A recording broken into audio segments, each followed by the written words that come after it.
Bueno, vamos a arrancar. De todas formas, voy a estar atento igual a los otros compañeros que tienen que unirse en algún momento. Y bueno, el tema que vamos a hablar el día de hoy se llama organizaciones exponenciales. Ok, pero más allá de verlo a modo simplemente de conceptos y demás, vamos a tratar de verlos cómo entender a una organización exponencial y principalmente qué son. Ok, pero qué son desde un enfoque práctico. ¿Ya? A ver, bienvenidos a este mundo de las organizaciones exponenciales.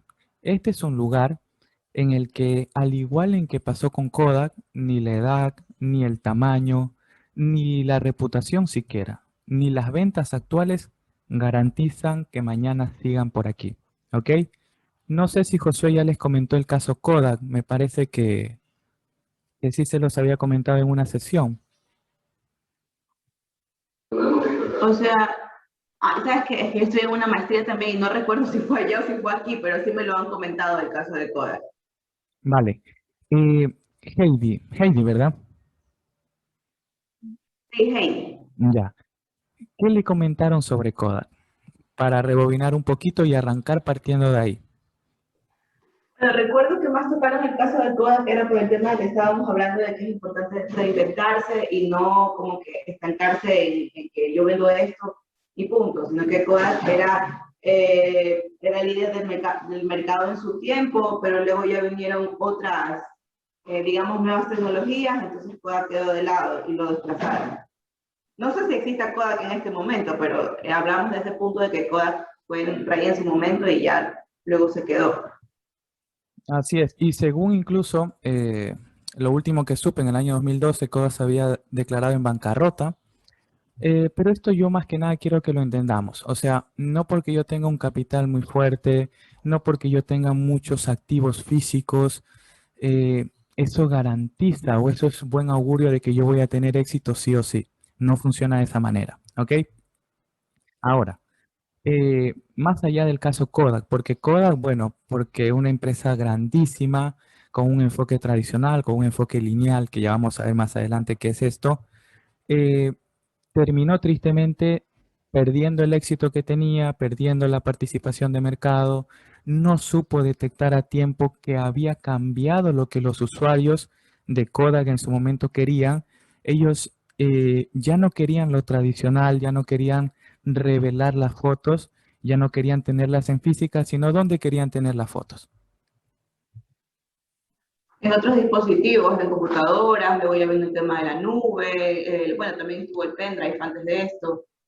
Exactamente. Bueno, si rebobinamos mucho, vamos a llegar incluso a los famosos disquetes. Bueno, el disquete, luego el pendrive, bueno, no, perdón, luego el CD, luego el pendrive, luego la nube, luego, bueno, en la actualidad lo podemos tener en digital en cualquier parte, literalmente. Entonces, más allá de que partamos entendiendo que una organización exponencial no se apalanca en activos físicos, no se apalanque en un capital exorbitante muy grande, sino se apalanca en un propósito de transformación masivo, que ya vamos a comprender más adelante qué quiere decir esto. ¿Ok? Ahora, por otro lado, también quiero que entendamos que si una organización exponencial se logra construir bajo principios, por ejemplo, escalables, si es una organización ágil, si es una organización inteligente, capaz de reaccionar muy rápido, seguramente va a encontrar éxito. Pero aquí no hablamos de un éxito lineal, sino hablamos de un éxito exponencial. ¿Qué quiero decir con esto? Es decir, llegar a niveles que nunca antes hubiese sido posible, por ejemplo, 20 años atrás. Y claro, todo esto con un mínimo de recursos, en algunos casos, como es el caso de Airbnb, sin ni siquiera tener activos físicos y asimismo optimizando mucho tiempo en este proceso.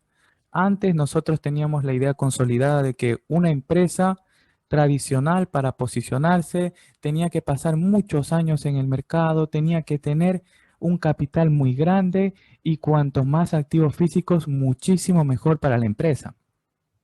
Es más, Yo me acuerdo que mientras más activos físicos tenía esa empresa, nosotros la veíamos como que es una empresa mejor, es una empresa más grande, me daba seguridad.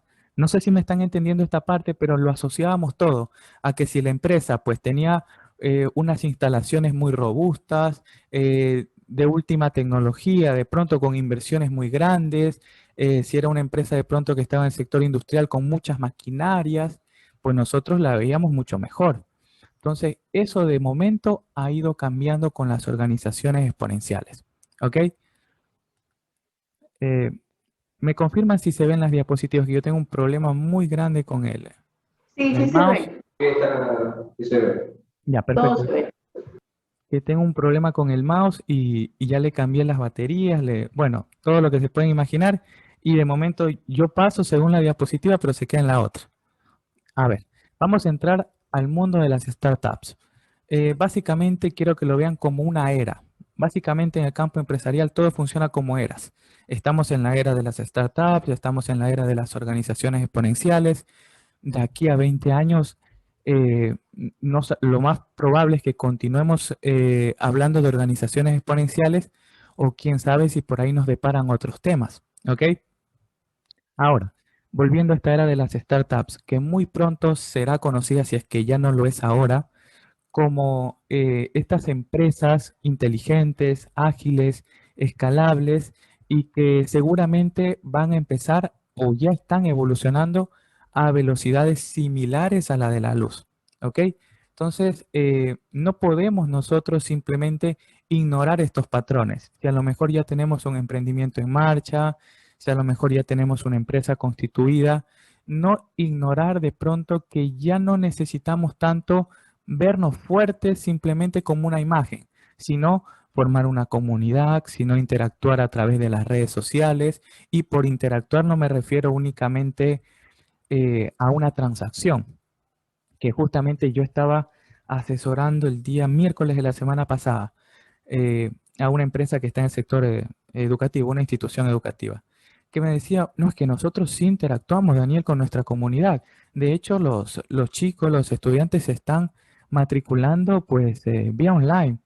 A ver, entonces yo les digo, una transacción básicamente, porque es, eh, no quiere decir que porque ustedes los atiendan online, ellos son su comunidad y están haciendo un trabajo maravilloso. No, y con todo el respeto, obviamente, ¿no? Pero va más allá de simplemente una transacción. Hoy en día eso es como lo mínimo deseable que un usuario quiere de una empresa, ¿o me equivoco?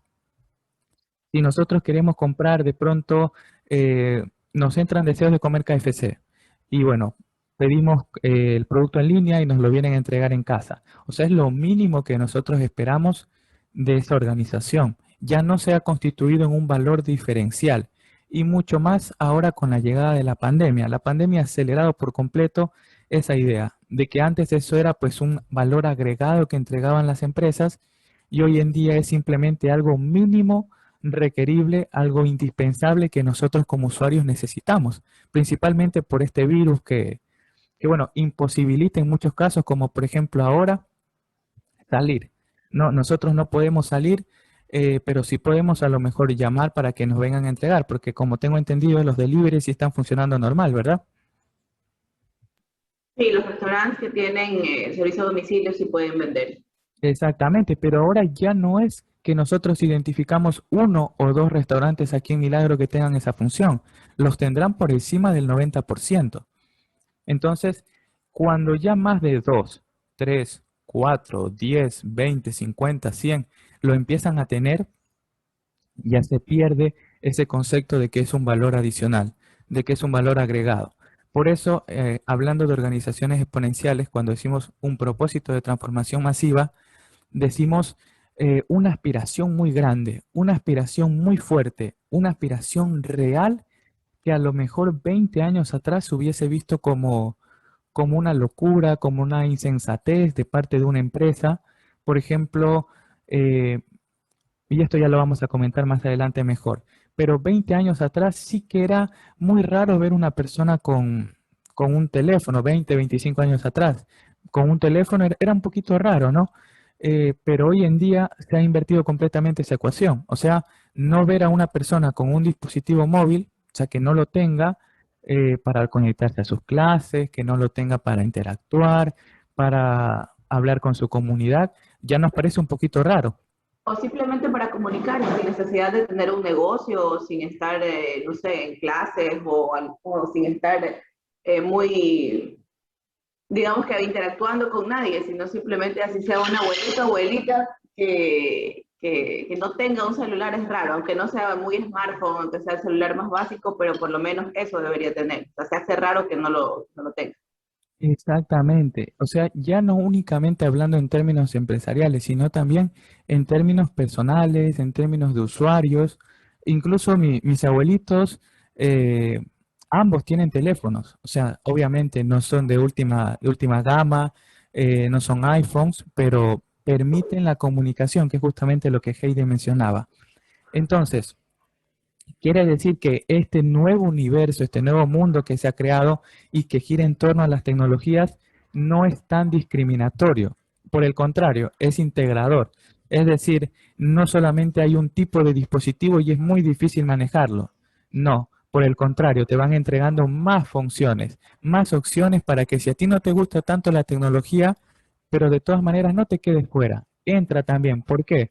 Porque si tú tienes capacidad de compra, si tú tienes, bueno, esto en términos de marketing, en términos de administración se entiende así, pero hablando de una manera más popular, si tú tienes dinero, pues eres interesante para las demás empresas, ¿no? Entonces lo suman a esta competencia. Entonces, ¿por qué dejar afuera a los abuelitos? ¿Por qué dejar afuera a las personas de más de 65 años si a lo mejor están recibiendo una pensión, si a lo mejor todavía están ejerciendo su trabajo? Entonces, No aquí tiene, precisamente, sino ajá, así no estén activos económicamente, siempre están los hijos, los nietos que obviamente van a comprarles o hacerles llegar como sea algún dispositivo, por más básico que sea, pero con tal de estar en comunicación con esa persona. exactamente. O sea, claro, las empresas también lo ven, por ejemplo, a ver, a lo mejor ellos van a ser directamente el consumidor de ese producto, pero los clientes pueden ser los hijos, pueden ser los hermanos, pueden ser los nietos incluso. Entonces, aunque ellos son los que compran, al final los que terminan siendo los usuarios, pues son de pronto personas de más de 65 años, pero terminan integrándose a toda esa ecuación porque son interesantes para las empresas. O sea, las empresas lo ven mientras hay dinero de por medio, mientras hay opciones de escalar, mientras hay opciones de sumar más ingresos para mi empresa, pues todo tiene sentido. Ahora, aquí viene un punto de alerta. Si no se han convertido en una organización exponencial, además de que les va a dar esa sensación de que se están quedando fuera de competencia, de que se están asemejando mucho a las empresas tradicionales, se van a empezar a deslizar al olvido.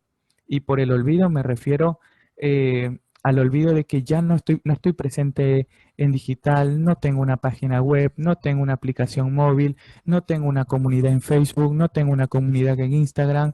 Entonces me voy quedando de lado. Tristemente, así está funcionando este concepto de organización exponencial, ¿no? Ahora, también vienen las opciones alentadoras. Si yo me integro, obviamente que voy a pasar por un proceso, porque no es simplemente que hoy soy tradicional y mañana tengo un enfoque exponencial. No. Y obviamente por eso es que las empresas como Kodak, por ejemplo, se resistieron por mucho tiempo a este proceso de cambio y tristemente terminaron pues sufriendo lo que dice en la diapositiva, entrando en el olvido, declarándose en bancarrota y que las personas pues lo superaran a una velocidad vertiginosa, pensaran en la competencia y demás, ¿verdad? Ahora, aquí viene una parte importante. Batson College, que es una institución de educación superior privada de Estados Unidos, que está ubicada en Massachusetts, predijo en el año 2011, o sea, exactamente una década atrás. Exactamente, y por eso incluso lo puse en la lámina, porque nos cae perfecto para el análisis. O sea, en el año 2011 ellos lanzaron una predicción de que realmente la vida promedio de las empresas se vería acortada de una forma brutal, de una forma muy grande. Para ser un poquito más dramáticos con el ejemplo, recordar que, por ejemplo, hace 20 años atrás la vida promedio en Estados Unidos de una empresa era de 65 años, era mucho más larga. y guardando relación de 65 a 15 en un lapso de 20 años, eh, deja bastante preocupación y bastante que pensar. Y ahora que estamos en el año 2021, podemos aceptar o refutar esta estimación que tuvieron en el 2011. ¿Qué creen ustedes? ¿La aceptamos o podemos rechazar esta estimación? Yo pienso que la podemos aceptar, porque sí nos hemos dado cuenta de que los ciclos de las empresas ahora al menos son mucho más cortos. Ok, Francisco dice, bueno, la podemos aceptar. ¿Qué opina Heidi? También lo mismo, yo creo que también ahora con el tema de las nuevas tecnologías y con el tema de que, bueno, en este momento las cosas son un poco impredecibles, no puede ser que yo ponga una empresa ahorita y que diga que va a durar muchos años porque no se sabe, ¿no? Pero ahora con el tema de las nuevas tecnologías, recién hay empresas que están implementando cosas básicas como comunicarse por ese tipo de herramientas tipo Zoom, tipo Teams, y veremos qué sale después y las que se podrán adaptar irán avanzando y se irán manteniendo y las que no, pues se quedarán y nacerán otras y así sucesivamente. Exactamente, pero el propósito, digamos que nosotros ponemos una empresa ahora, los tres o los cuatro con Josué nos animamos a poner una empresa. O sea, en nuestro pensamiento no estaría desaparecer, en nuestro pensamiento estaría apalancarnos de todo lo que tenemos disponible para crecer. Entonces, es bastante preocupante, ¿verdad? Esa estimación que hicieron en el 2011 e incluso, aparte de aceptarla, porque también me sumo a lo que ustedes dicen, también hay que alertarnos más porque incluso, por ejemplo, en México la estimación de vida de una empresa es de 8 años, 7 años, entonces es menor incluso, casi a la mitad. Y en algunas partes es incluso menor. Quiere decir que están teniendo un impacto dominó en todos los países o en todas las partes donde hay mucho comercio. Es decir, las empresas nacientes y las mismas transacciones se están sumando o están migrando a la parte digital. Y ya es muy difícil de pronto que una empresa sobreviva, como ya hablaba José en otros capítulos, en otras sesiones, de lo importante de la transformación digital. Y no es simplemente comprender la transformación digital como digitalizar todos mis procesos, que ese vendría a ser un primer paso. Esencial, sí. Pero, por ejemplo, algunas empresas, incluso que he asesorado, me dicen, pero Daniel, cuando iniciamos el proceso de transformación digital, yo pensé que íbamos a obtener resultados muy rápidos. Y es que ese es el principal error. O sea, no podemos nosotros sumarnos a un proceso de transformación digital sin esperar en un momento sentirnos un poco desorientados, porque es parte de ese proceso. O sea, inicia el proceso migratorio de la información, lo que está en físico, llevarlo a digital, y eso también te va haciendo sentir un poco desorientado por parte de los usuarios. ¿A qué me refiero? Por ejemplo, para poner un caso, hay muchas instituciones educativas que aún en esta pandemia, ustedes no me van a creer, pero aún en esta pandemia se enojan porque tienen que matricularse online y se enojan porque realmente se les hace difícil por la complejidad de uso que presentan las plataformas. Entonces, el enojo no está por la digitalización. Yo creo que si nos ofrecen la posibilidad de hacer algo desde casa, es mucho más tentador. O sea, no tengo que salir, no tengo que gastar tiempo, no tengo que gastar dinero en transporte y si tengo mi vehículo no tengo que poner gasolina. O sea, es un ahorro, pero a lo mejor el enojo está porque la complejidad de uso del dispositivo es lo que me lleva a que yo gaste mucho tiempo cuando me hace pensar que si voy en presencial lo puedo hacer mucho más rápido. Entonces, eso es lo que hay que detectar. Ok, si voy a llevar o voy a Daniel, iniciar, ajá, cuéntame, Heidi, eso, dime. eso pasa también porque, como tú dices, el enojo está porque a veces no tienen el personal apto o capacitado para manejar este tipo de herramientas, sino que están acostumbrados a hacerlo todo manual, a hacerlo todo presencial. Entonces, también creo que por ese lado es la incomodidad de, no solamente de las instituciones educativas, sino en general. Exactamente, exactamente. Claro, yo pongo más ejemplos en parte de instituciones educativas porque es el tipo de institución a la que asesoro y obviamente a partir de una realidad se me hace más fácil contarles lo que sucede. Claro está que también hay otros sectores donde les está golpeando muy fuerte y donde la capacidad de adaptación no es solamente para el usuario, es también para el empleado, es también para el trabajador. Entonces, Esa es la parte interesante. Las empresas quieren contratar externos que los ayuden con ese proceso de transformación digital, pero a su vez no quieren invertir, que es una parte importantísima, en sus trabajadores para que ellos sean la pieza fundamental que ayude a la comunidad, a los usuarios, a los clientes, a los consumidores, a que se les haga más fácil ese proceso de migración. Entonces, ahí está uno de los problemas que yo usualmente he detectado. Por ejemplo, cuando llego, cuando ya me ven llegar en las instituciones así educativas, y los que ya me conocen de una me ponen una mirada un poquito feíta. Y yo digo, pero si yo vengo a ayudar y cuando me dan la oportunidad de hablar en general, les recalco eso. O sea, yo no vengo a hacer la vida más complicada. Antes, por el contrario, si yo estoy aquí es porque de pronto los directivos se están preocupando por la situación actual que estamos afrontando, que no es nada fácil, y que quieren a su vez entregarle a la comunidad y a sus trabajadores nuevas herramientas. Entonces, si nosotros lo vemos desde ese punto, cambia la ecuación. Pero si lo vemos como el temor al cambio, como el miedo, ¿ustedes qué creen? ¿Será que el ser humano por naturaleza teme al cambio? ¿Qué creen, sí o no? Siempre. Sí, y aparte del cambio también es el temor a que piensan que la tecnología los va a reemplazar. Eso también he escuchado mucho. Vale. Bueno, aquí no lo vamos a llevar por el lado de la psicología porque obviamente no nos podemos distanciar tanto del punto central, pero justamente esto lo comentaba ayer en una sesión de liderazgo que estaba impartiendo y les decía, más allá de que sea el miedo al cambio, que sí que está presente por naturaleza, pero es el miedo a fallar. O sea, si a mí vienen y me explican que con un cambio las cosas van a ir mucho mejor, ese miedo como que lo voy a ir perdiendo y me voy a animar a invertir en ese cambio. Pero si no me hacen ese proceso de información correcto, yo le voy a tener mucho miedo, más que al cambio, a perder, a que me vaya mal, a que no me adapte a la situación, al nuevo entorno, al nuevo funcionamiento. Por ejemplo, no sé si ustedes han escuchado de Brochas Wilson, me imagino la empresa líder en el sector ferretero, ¿verdad? Sí, Ya, esta empresa realmente, que aparte de que tiene la mejor brocha del país, tristemente es 100% tradicional, o sea, 100% tradicional. Cuando yo les hice la propuesta de tener una página web, cuando yo les hice la propuesta de que no era tan necesario, tan primordial que los vendedores hagan ese desplazamiento eh, desde el lugar de trabajo hasta el punto de venta de los clientes, me dijeron que estaba equivocado. Y eso fue justamente unos 3 o 4 meses antes de que explote lo de la pandemia.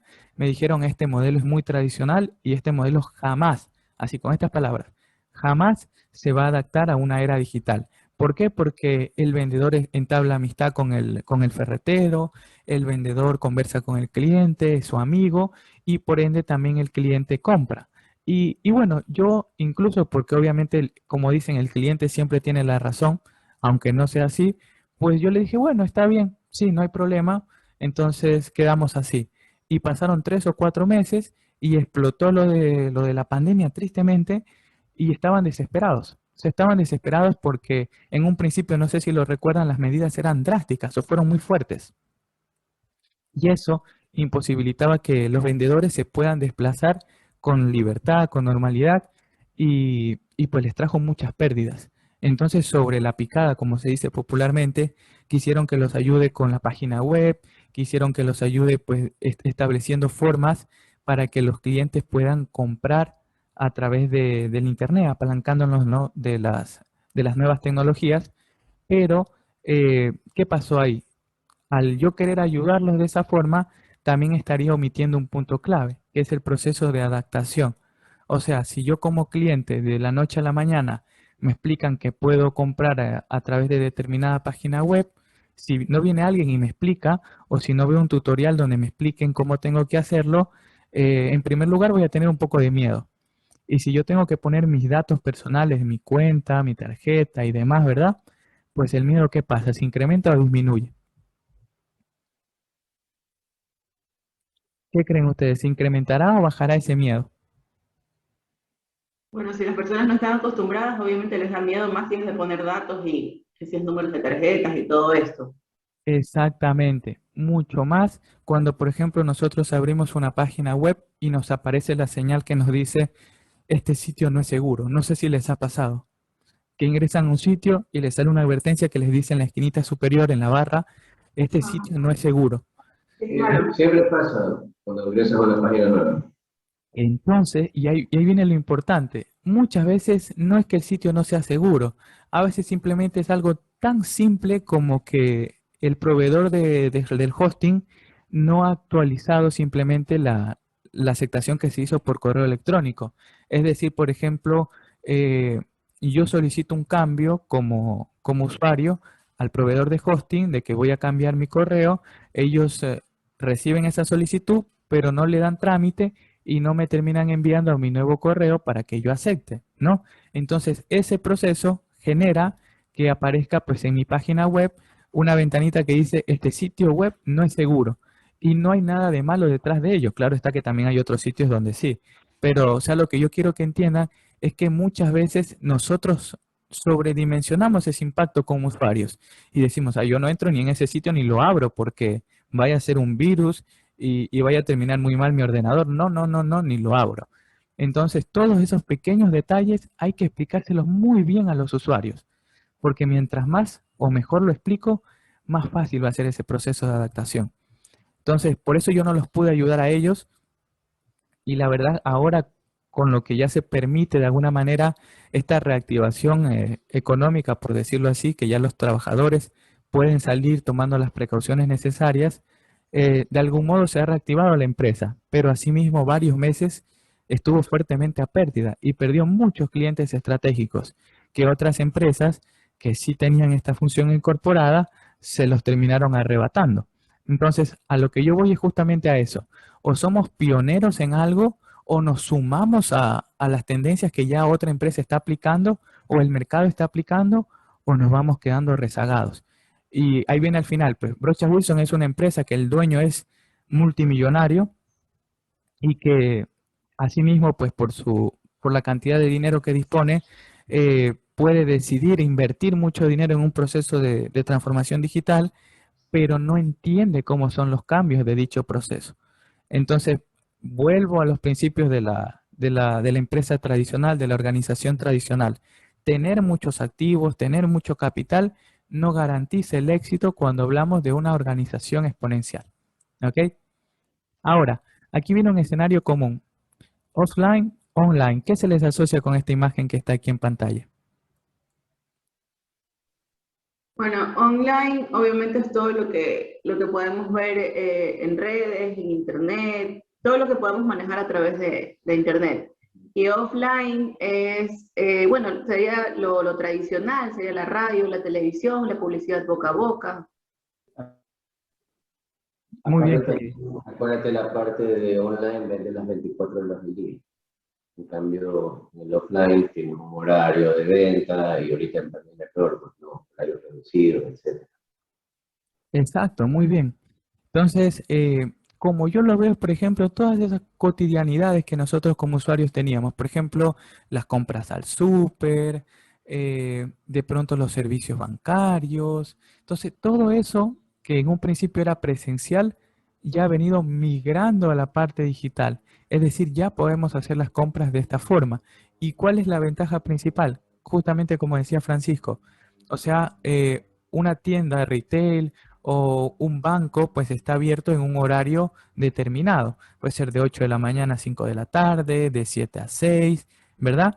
Pero no está disponible las 24 horas, que esa es una ventaja que otorgan precisamente los negocios digitales. Puedes hacer la compra a la 1 de la mañana, a las 3 de la mañana, a las 4 de la mañana, que a veces lo hemos conversado con Josué y nos reímos porque nuestra hora de hacer las compras es 1 de la mañana, 2 de la mañana y estamos comprando un dominio o estamos haciendo una compra de algún producto y parece raro, ¿no? Pero hay muchas personas que, al igual que nosotros, lo hacen en esas horas porque son horas que tienen libre o porque son horas en las que están trabajando y de pronto se les apetece revisar algo y lo terminan comprando.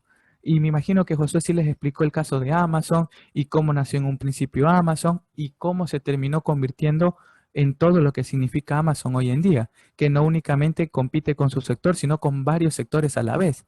Entonces, pero para poder llegar a asemejarnos un poquito siquiera a lo que es Amazon con nuestro emprendimiento, tenemos que iniciar migrando de offline a online. O sea, ese es el primer paso. No digo que con eso ya vamos a ser similares a Amazon, no, pero vamos a dar el primer paso y vamos a ir en ese camino. ¿Ok? Después puede que ya no compitamos únicamente con nuestro sector, sino también estemos diversificando, compitiendo con otros sectores, pero depende de ese primer paso. Ahora, les propongo esta imagen que está aquí, que a veces no sé si quitarla, a veces nos hemos reído con otros colegas porque me dicen, voy conectado, voy enchufado con lo que me estás diciendo y de pronto me aparece dos dibujitos en pantalla. Y les digo, no es que esté loco, es porque quiero que asemejen a uno de los dos con una organización exponencial. ¿Ustedes qué creen?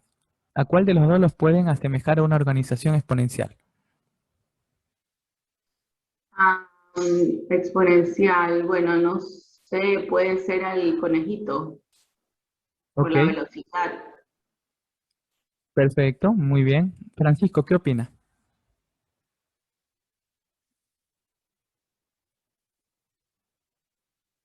¿El mamut o el conejito? Yo el mamut. Vale, el mamut se asemeja a la organización exponencial según Francisco y según Heidi se asemeja al conejito, ¿verdad? Estamos bien, no los cambié. Estamos bien, ya. Vale, para recordar, ¿verdad? Los mamuts ya se extinguieron, ¿verdad? Se extinguieron la causa, por lo menos según lo que me explicaba mi profesora en el colegio, me decía, se extinguieron por problemas metabólicos que afectaron su esqueleto. Eso decía ella. La verdad, yo nunca indagué para corroborarlo. Hay un error de mi parte, pero bueno, que solamente lo vamos a dejar que está claro que se extinguieron, ¿verdad? Y en cambio también están los conejitos por su parte, que son animalitos poco ruidosos.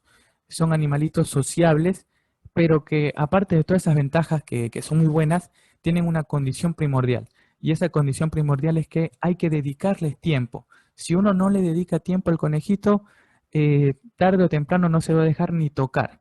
Ahora, quiero que entendamos con esta analogía que así funcionan las organizaciones exponenciales.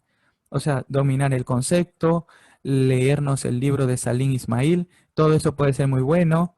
eh, de pronto ver las charlas de Peter Diamandis, pero todo eso no se traduce en que yo voy a poder manejar mi organización de la forma o tener un crecimiento exponencial. No garantiza nada de eso, sino cómo yo entienda mi organización. ¿Ok? Entonces, esa es la parte de por qué les pongo estas dos imágenes y cuál es la función que tiene. Vale, mientras arreglo el problema del mouse, sí les aparece la diapositiva en pantalla, ¿verdad?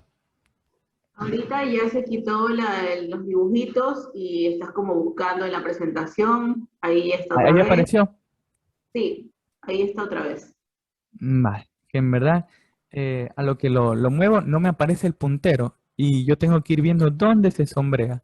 ¿Dónde se sombrea? Ah, pero Vale. nosotros sí vemos tu puntero. Ahí está ya. En verdad sí Ahí aparece. está lineal versus exponencial. Sí, nosotros sí vemos tu puntero. Ya, perfecto. A ver, entonces aquí llegamos a una lámina clave.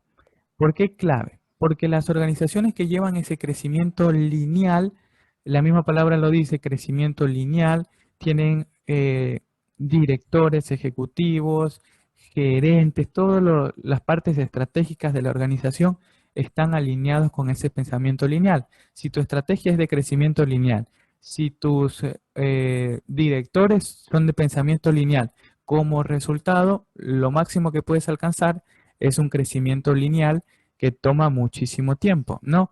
Pero ustedes me van a decir, pero las organizaciones que tienen mucho capital y que tienen muchos activos físicos, lo que más tienen es tiempo. Y yo lo corroboro. De hecho, en alguna ocasión eh, me decía el dueño de una empresa muy grande aquí en el Ecuador, me decía, mira, Daniel, lo que yo más tengo es tiempo, que tarde lo que tenga que tardar. Por último, que no me muere es todo lo que me importa y que mi empresa vaya creciendo. Así sea 1% anual, es todo lo que me importa. Entonces, claro, a lo mejor porque ya tiene suficiente dinero, tiene suficiente capital y lo ve como un hobby, ¿no? Pero en cambio nosotros, si montamos nuestro emprendimiento, si montamos nuestra organización, nuestra empresa, será porque tenemos que sí o sí disrumpir esos productos o tener un valor disruptivo para llegar a un crecimiento exponencial. Entonces, sí o sí, estas empresas nacientes, estas startups, necesitan tener un valor disruptivo que precisamente aquí como se ve en la lámina, permiten ese crecimiento exponencial, que sea mucho más grande, que sea mayor. Entonces, entendámoslo así, crecimiento por tiempo.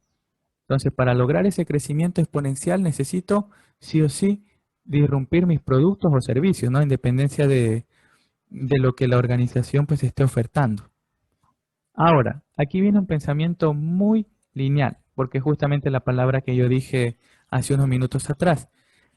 John Hagel dice, nuestras organizaciones están diseñadas para resistir cambios del exterior, más que incluso para aceptar esos cambios, incluso cuando estos puedan ser útiles. Aquí les propongo algo. Analicemos esas 4 líneas, esas 5 líneas. Analicemos y veamos dónde está el error en ese pensamiento lineal. ¿Dónde creen ustedes que está el error en ese pensamiento lineal?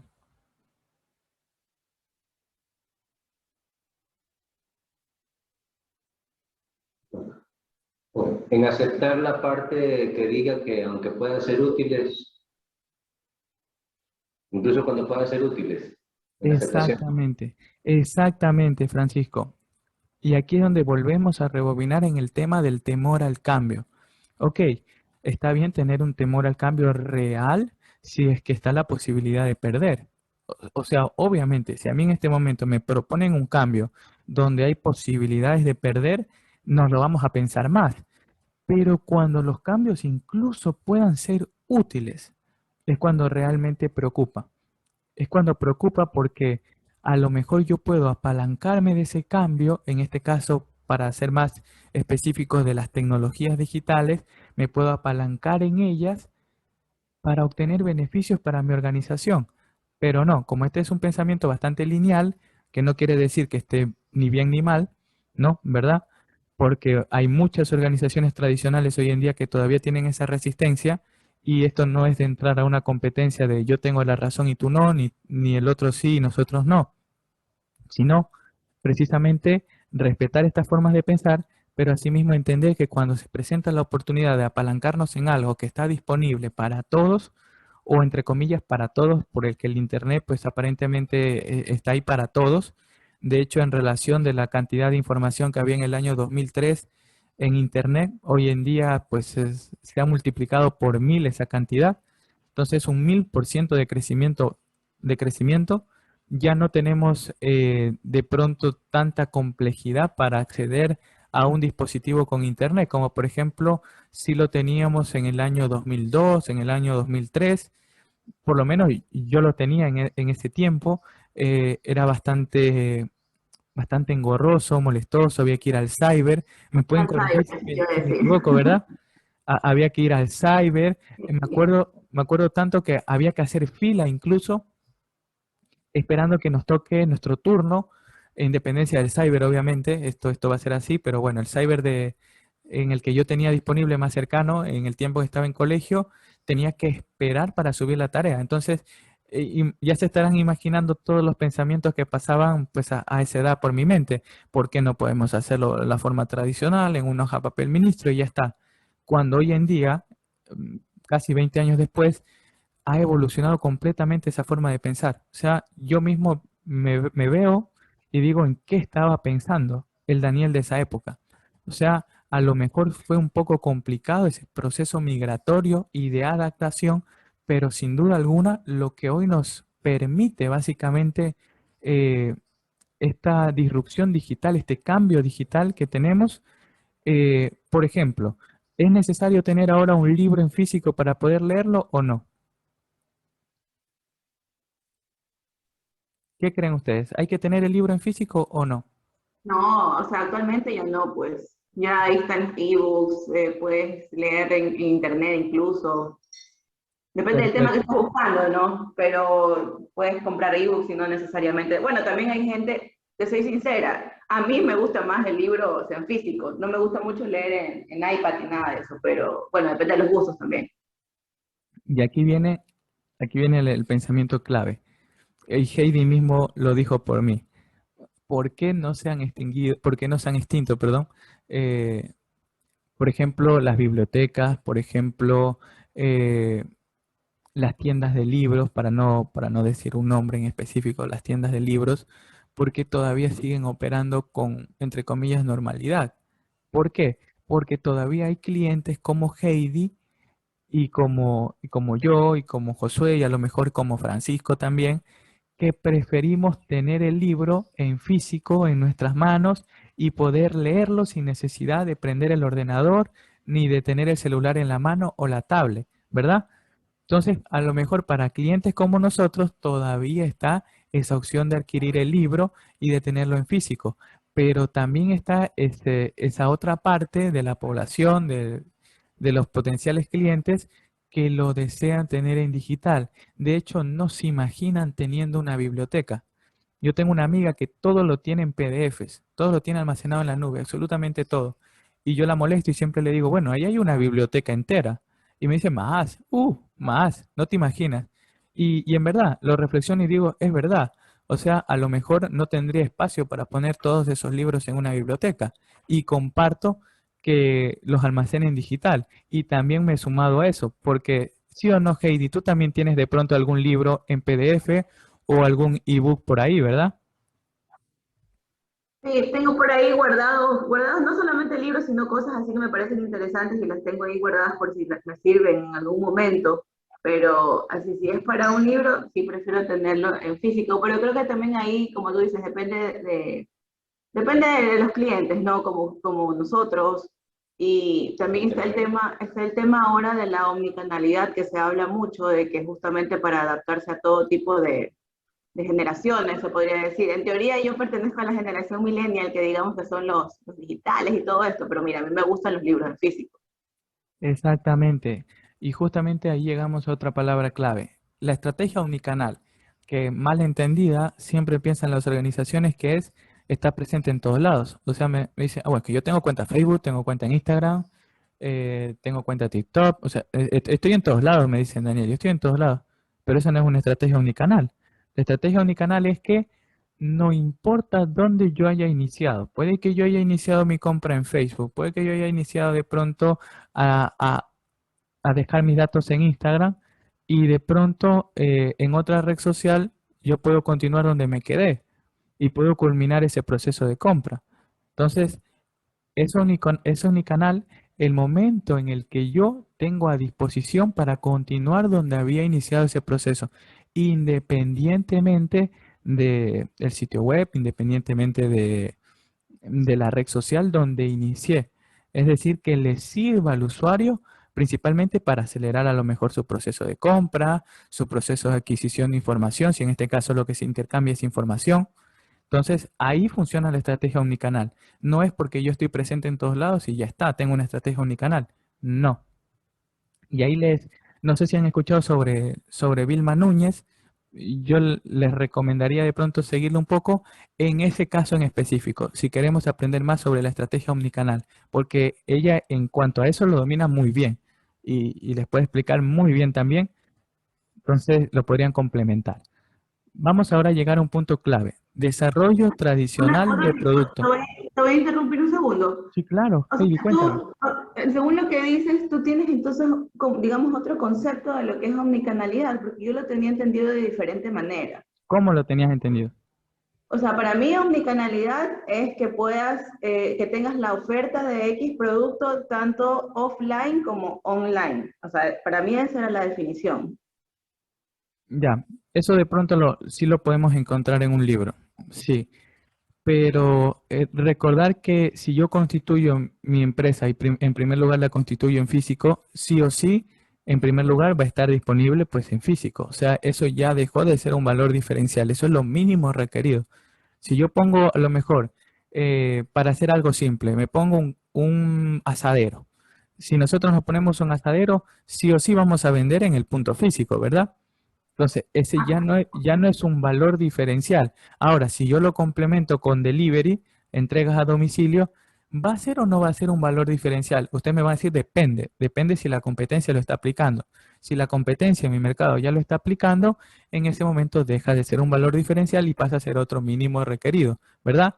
Ahora, de pronto nosotros decimos, hay que incorporar algo más y ponemos una estrategia donde dejamos disponible comprar a través de nuestro sitio web, comprar a través de WhatsApp, puedes comprar a través de Facebook, puedes comprar a través de cualquier red social y no importa si tú iniciaste dejando tus datos en Facebook y luego continuaste en la página web y culminaste tu compra. A lo mejor en ese momento sí sirve nuestra estrategia omnicanal, porque tú puedes comprar nuestro producto o servicio en el punto de venta en físico, en Facebook, en Instagram, en cualquier red social, en la página web, en la aplicación móvil. Es decir, ahí sí funciona la estrategia omnicanal para acelerar la compra del usuario o del cliente. ¿Ok? Ok. Vale. Entonces, y no quiere decir que lo que tenías entendido, Heidi, está mal. No. Sino que simplemente hay que Se podría tratar de, decir que depende del producto, entonces, depende de lo que se venda. exactamente, hay que tratar de ir viendo cómo va evolucionando nuestro mercado en específico y nuestros usuarios. No, en el caso del asadero, muy específico.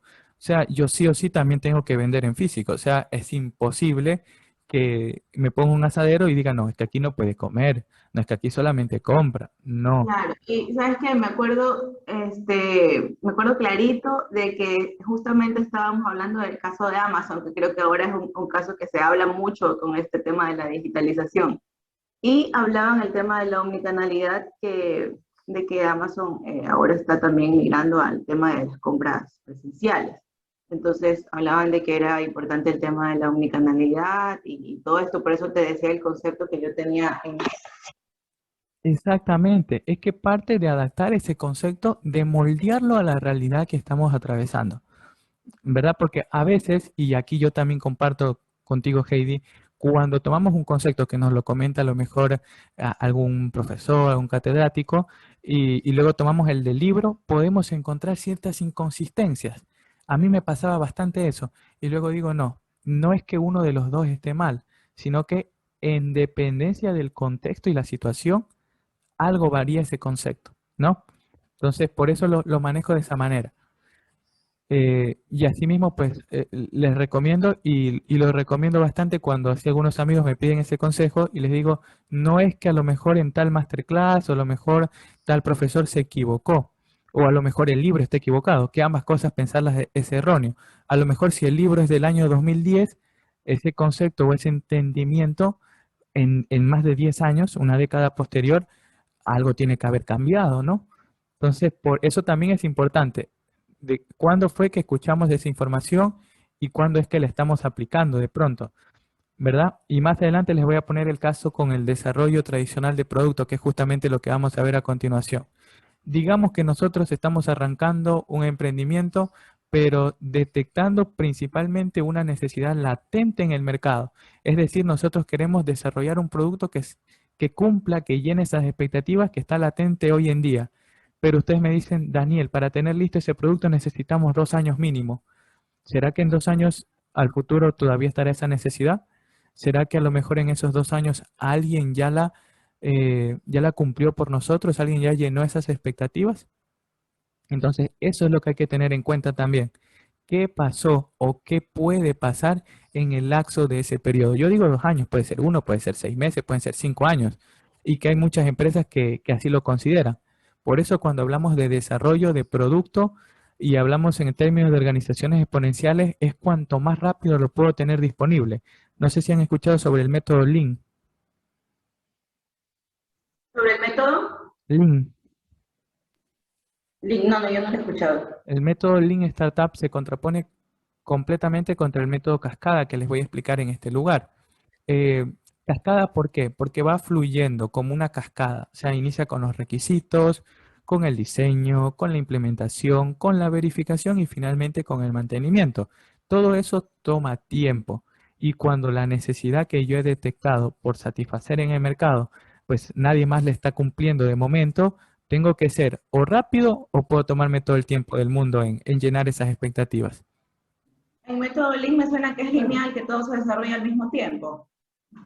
No, el método Lean no está relacionado con un enfoque lineal. El método cascada sí. El método Lean Startup va relacionado precisamente o va de la mano con lo que quiere decir las organizaciones exponenciales. Por ejemplo, prueba rápido, falla rápido, toma lo que te sirve y rechaza lo que no. Y así vas probando y vas por ese camino dejando un producto más pulido, que puede quedar listo para el mercado con prontitud, que es lo que importa. Y esto Josué siempre lo menciona. Josué dice, hay que arrancar y si fallo y si se presenta algún inconveniente, lo voy solucionando sobre la marcha. O sea, voy adaptando, fallo rápido, me equivoco rápido, implemento cambios rápido y puedo verificar si esos cambios que implementé sirven o no para pulir lo que estoy haciendo en este momento. Entonces el método Lean es mucho más rápido que este método cascada, que toma mucho más tiempo. ¿Ok? Ahora, ¿ustedes qué creen? ¿Será que las organizaciones exponenciales también han utilizado este método que están viendo en pantalla, que es muy tradicional, que es más de organizaciones lineales, tradicionales? ¿Qué creen? ¿Será que también se ha utilizado o no? Yo creo que todas las organizaciones en algún momento se adaptaban a este desarrollo tradicional que le has puesto cascada. Exactamente, ¿verdad? Y un ejemplo claro es el desarrollo de software, ¿ok? Ustedes estarán pensando, pero bueno, eso va relacionado con las nuevas tecnologías. A lo mejor que en ese caso no utilizan este método. Y la respuesta es sí, sí lo utilizan. Utilizan el método cascada. Y contrario a lo que se puede pensar, porque en el ejemplo de software, por ejemplo, desde mi punto de vista, solo funciona cuando tenemos dos principios claros. O sea, nosotros tenemos estos dos principios claros, que los voy a poner a continuación. Problema conocido y solución conocida y deseada. ¿Ok?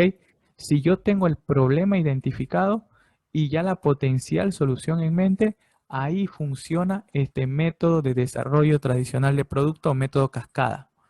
¿Ya? Si yo no tengo la solución conocida ya o tengo una idea clara de mi solución, difícilmente va a funcionar este método. Ahí va a funcionar mucho mejor el método Lean. ¿Por qué? Porque como no conozco cuál puede ser la solución, tengo que fallar y tengo que fallar con prontitud para llegar rápido a esa solución. ¿Ok? Entonces, en dependencia de la situación, yo puedo irme por un método más tradicional de desarrollo de producto o puedo ir por el método Lean. ¿Ok? Ahora, aquí entramos a los atributos claves o puntos claves de las organizaciones exponenciales. Inicio con el más importante desde mi punto de vista. Sin este, de nada sirve que explique todo lo demás porque va a desaparecer muy rápido nuestra organización exponencial. El primero es el propósito de transformación masiva. ¿Qué querrá decir propósito de transformación masiva? ¿Qué creen ustedes?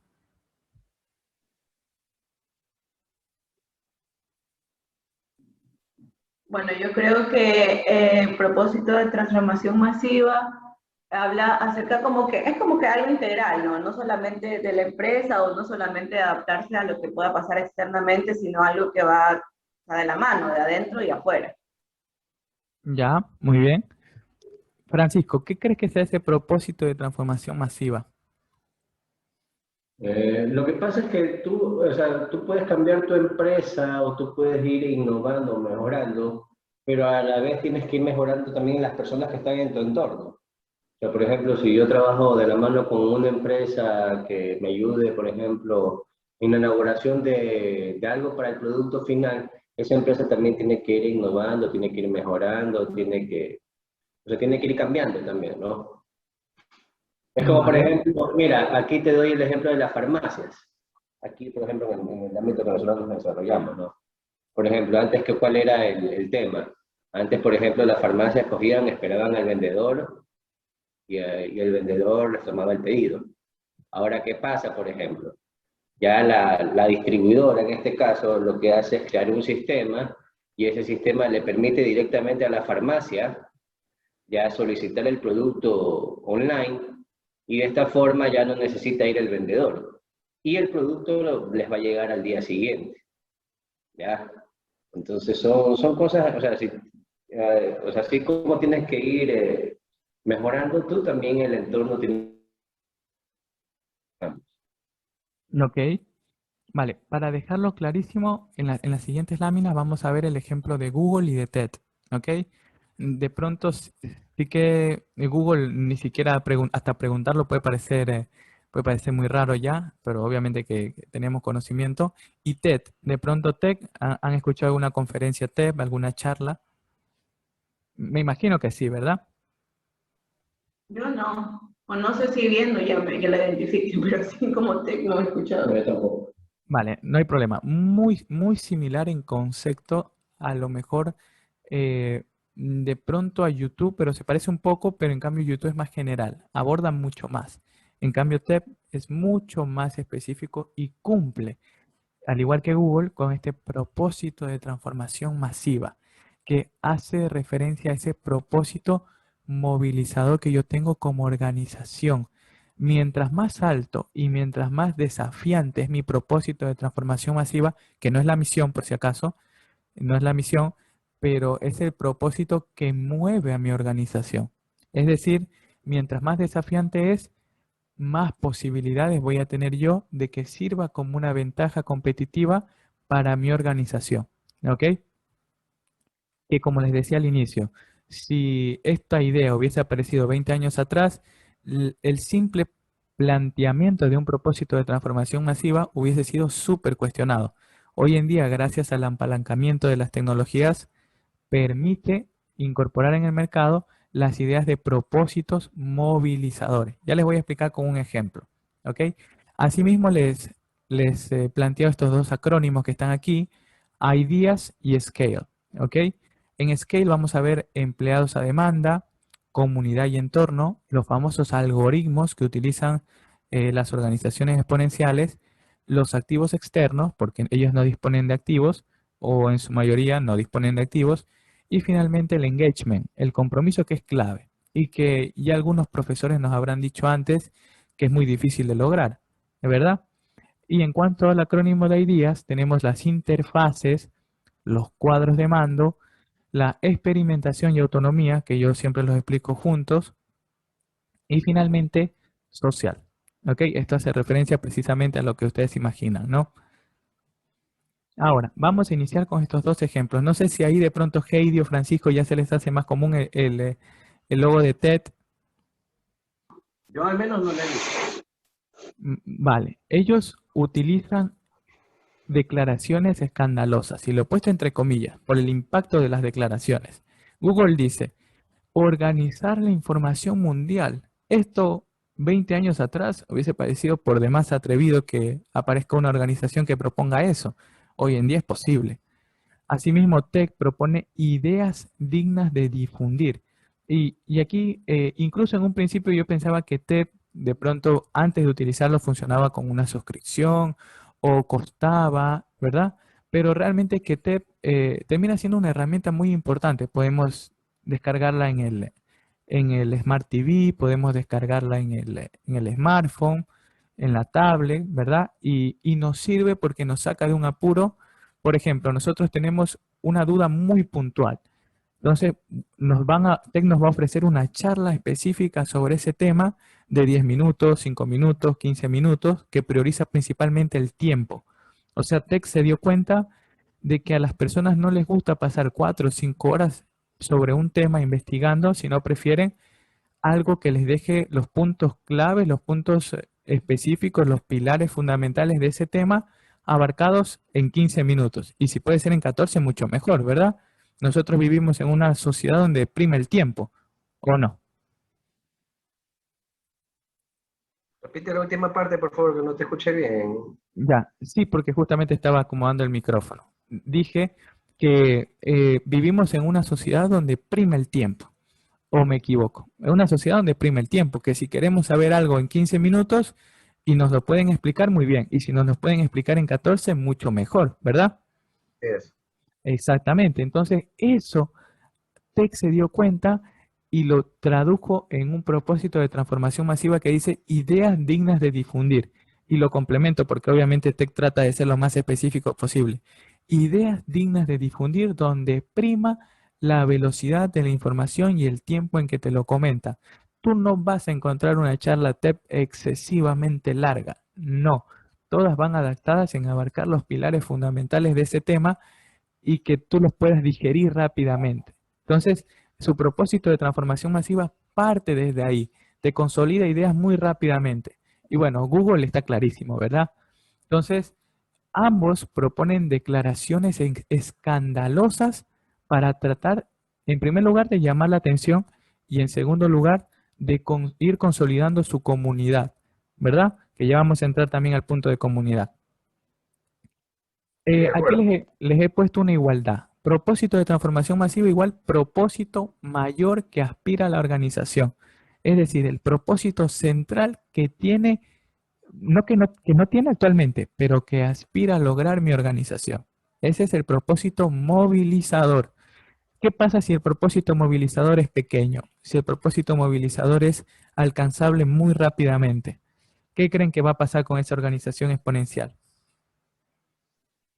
O sea, si es, como decía, si es que muy, Si es muy pequeño, si es fácilmente alcanzable, si es una aspiración o una declaración poco escandalosa, muy simple de alcanzar, ¿qué va a pasar con esa organización exponencial? yo pienso que va a pasar a un estado como de confort, porque igual tú sabes que en este momento al menos estamos propensos a cambios constantes.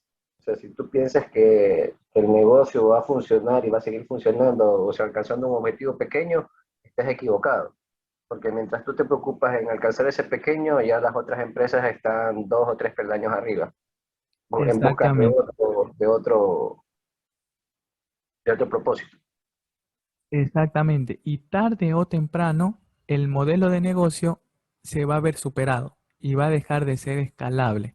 Entonces, el momento en que la organización exponencial pierde ese principio de escalabilidad exponencial, prácticamente tarde o temprano deja de desaparecer. Y más pronto, más temprano que tarde. Entonces, por eso es importante que el propósito de transformación masiva sea lo más desafiante posible, o como lo he puesto en la lámina, lo más escandaloso posible, porque eso va a servir para formar también la comunidad. Ahora, yo puse aquí eh, propósito de transformación masiva igual ventaja competitiva. Y claro, por supuesto que puede servir como una ventaja competitiva cuando nosotros somos pioneros en un sector o somos iniciadores en algo. En ese momento, nuestro propósito de transformación masiva puede ser visto como una ventaja competitiva difícil de alcanzar, mientras otras organizaciones tradicionales realmente se dedican a escalar de forma lineal, ¿no? Es decir, uno más uno más uno más uno. Acá la escalabilidad que es mucho mayor, es exponencial, ¿ok? Entonces es muy importante siempre tratar al menos de ser pionero en algo, detectar a lo mejor, examinar tendencias que nos permitan proponer algo donde nosotros vamos a ser los iniciadores. Ahora, llegamos a un tema crucial, empleados a demanda, que ya es el primer atributo, la primera característica que tiene eh, en el acrónimo de SCALE. Aquí nos dice una afirmación que yo quiero que la lean un segundito, quiero que la miren y me digan si esto es real o falso. Yo voy a hacer la lectura y cuando termine de hacerla les voy a preguntar, ¿será que esto es real o será que en la actualidad en la que vivimos ya es un error?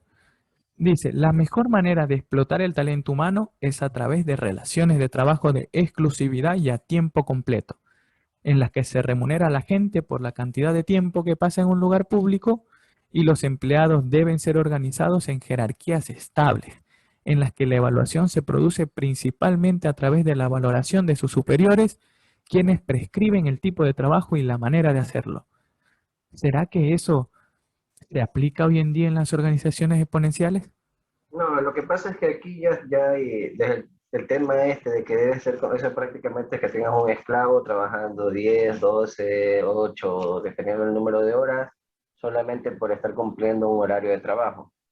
Entonces considero yo que creo que el éxito ahorita no es tanto el tiempo, sino lo eficaz los resultados que puedas dar.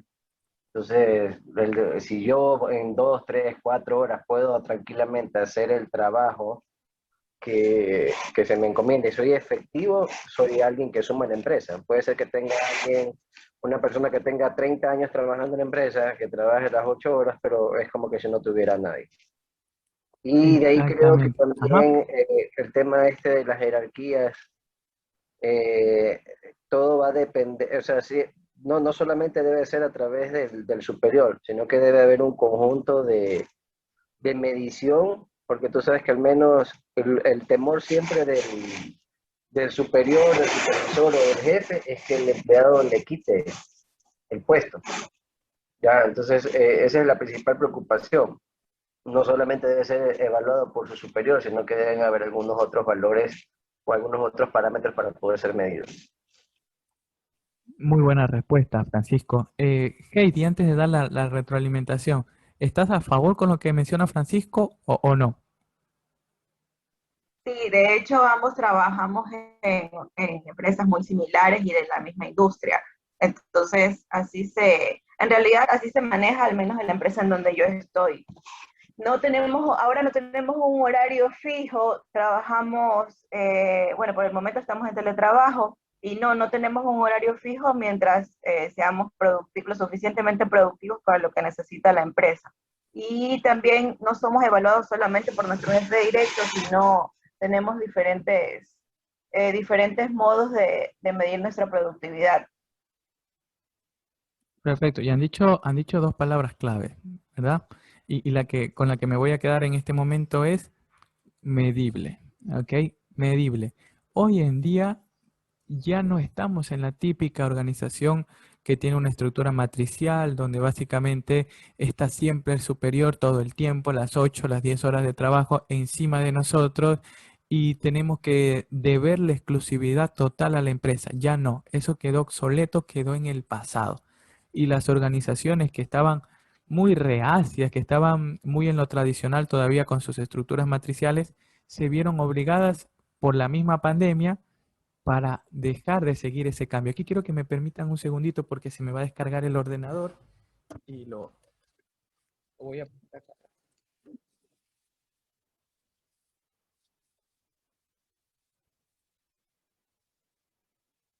Listo, que ya le he cogido un miedo muy grande, le he cogido un miedo muy grande porque me sale la señal de que necesita batería y me da 5 a lo mucho 6 minutos y se apaga. O sea, ya no me soporta como antes. Bueno, rebobinando al tema. O sea, ya ha quedado completamente obsoleto ese pensamiento. Y hoy en día incluso, tanto como mencionaba Francisco como Heidi, o sea, es fundamental el rendimiento que yo puedo obtener. Ya no está tanto la preocupación de que esté las 8 horas en la empresa, de que me vean en físico, que estoy ahí, lo cual se manejaba antes con mucha naturalidad. Es decir, querían, por ejemplo, que Heidi, que Francisco estén las 8, las 10 horas de trabajo y que el jefe los pueda ver, ¿o me equivoco? Así es. Que estés en la oficina, Exactamente. que estés ahí, que te vean que estás en la oficina, ese era el trabajo, ¿no? En vez de ver si eras tan productivo, a ver si es que estabas en la oficina o estabas haciendo tus cosas y que cumplas tus 8 horas de trabajo. Ahora que ya se maneja diferente, puedes hacer tu trabajo en la casa, te puedes reunir desde tu casa. Y el tema ahora es que no hay horarios también, pues, ¿no? Antes tú decías, bueno, yo tengo reunión y trabajo de 8 a 5. Entonces los temas van cambiando, porque ahora, por ejemplo, al menos en mi caso, yo tengo reuniones hasta en la noche. O sea, puede ser, ponte que tenga, podría decir, un tiempo libre de 3 a 6 de la tarde, pero a las 7 tengo una reunión. Entonces, todo va cambiando. Exactamente. Y aquí viene un rasgo clave que tienen las organizaciones exponenciales. Para ellas un rasgo clave es tener empleados a demanda. Es decir, cuando se presenta la necesidad, requiero empleados, pero requiero empleados que sean, pues, que estén muy preparados en ese tema o que cumplan con el requisito mínimo indispensable y que me puedan aportar rapidez, funcionalidad y flexibilidad. Es decir, para resumirlo en otras palabras, lo que las organizaciones exponenciales quieren es tener personal disponible que no esté enrolado con la empresa, pero del cual puedan servirse y que estos puedan aportar a la organización base de forma muy rápida, como por ejemplo el caso de Uber. Ese vendría a ser el caso perfecto para explicar este modelo. O sea, un modelo donde básicamente cuando se requiere un conductor, cuando un usuario lo requiere, en ese momento y bajo demanda, el algoritmo busca rápidamente emparejar al usuario con el conductor más cercano o con el mejor conductor disponible. Entonces, ahí es cuando interviene el algoritmo, ahí es cuando interviene el empleado bajo demanda. Es decir, si no hay demanda, no hay necesidad de tenerlo enrolado en la empresa o que esté físicamente presente, algo que las organizaciones tradicionales todavía no lo terminan de entender, pero que en algún momento lo harán, lo asimilarán. Ahora, como les decía, en el ejemplo de Uber funciona de esa manera y más adelante lo voy a consolidar en un cuadro para que se entienda mucho mejor. Aquí me apalanco de este pensamiento de John Seeley Brown, que lo he sacado básicamente de uno de sus libros más recientes, que es El mejor negocio eres tú. Él dice, es bastante probable que la mayor parte de tus empleados estén quedándose obsoletos y disminuyendo su competitividad delante de tus ojos, debido a que la vida media de cualquier habilidad adquirida antes solía ser unos 30 años, pero en la actualidad ha descendido hasta 5 años. Por ejemplo, eh, 20 años atrás, un profesor culminaba una licenciatura y demás. ¿Para cuánto tiempo lo capacitaba para que pueda trabajar como profesor? ¿Qué creen?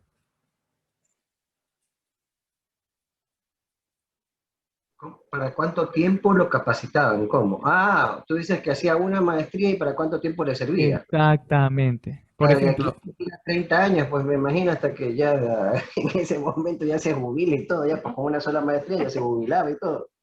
bingo, exacto. Por ejemplo, 20 años atrás decíamos, bueno, ya culminé una ingeniería, una licenciatura, vamos con la maestría, listo.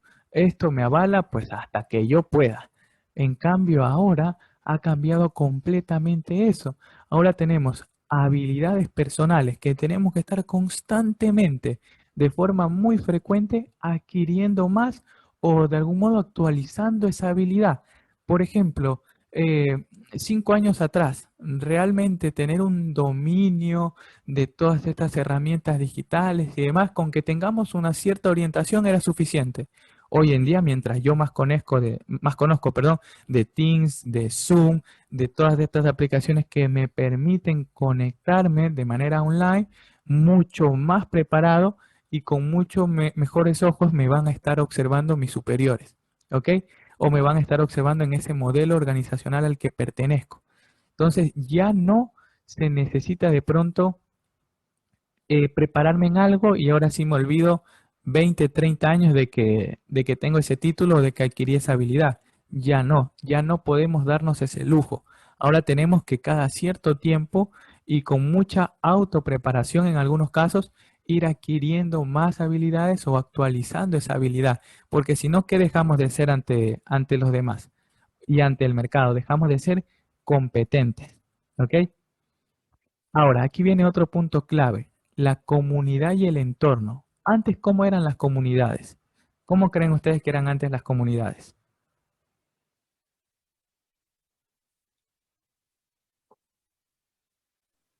¿Las comunidades te refieres a las comunidades que dentro de las empresas o las comunidades de qué? Las comunidades en general, las comunidades, ¿cómo eran antes? Pues antes eran por nivel geográfico, ¿no? Por ubicación geográfica se Ajá, se manejaban las reunían comunidades. en algún punto para reunirse, cosas así, ajá. Las O se comunidades, ajá, cuéntame, propuesta, Francisco.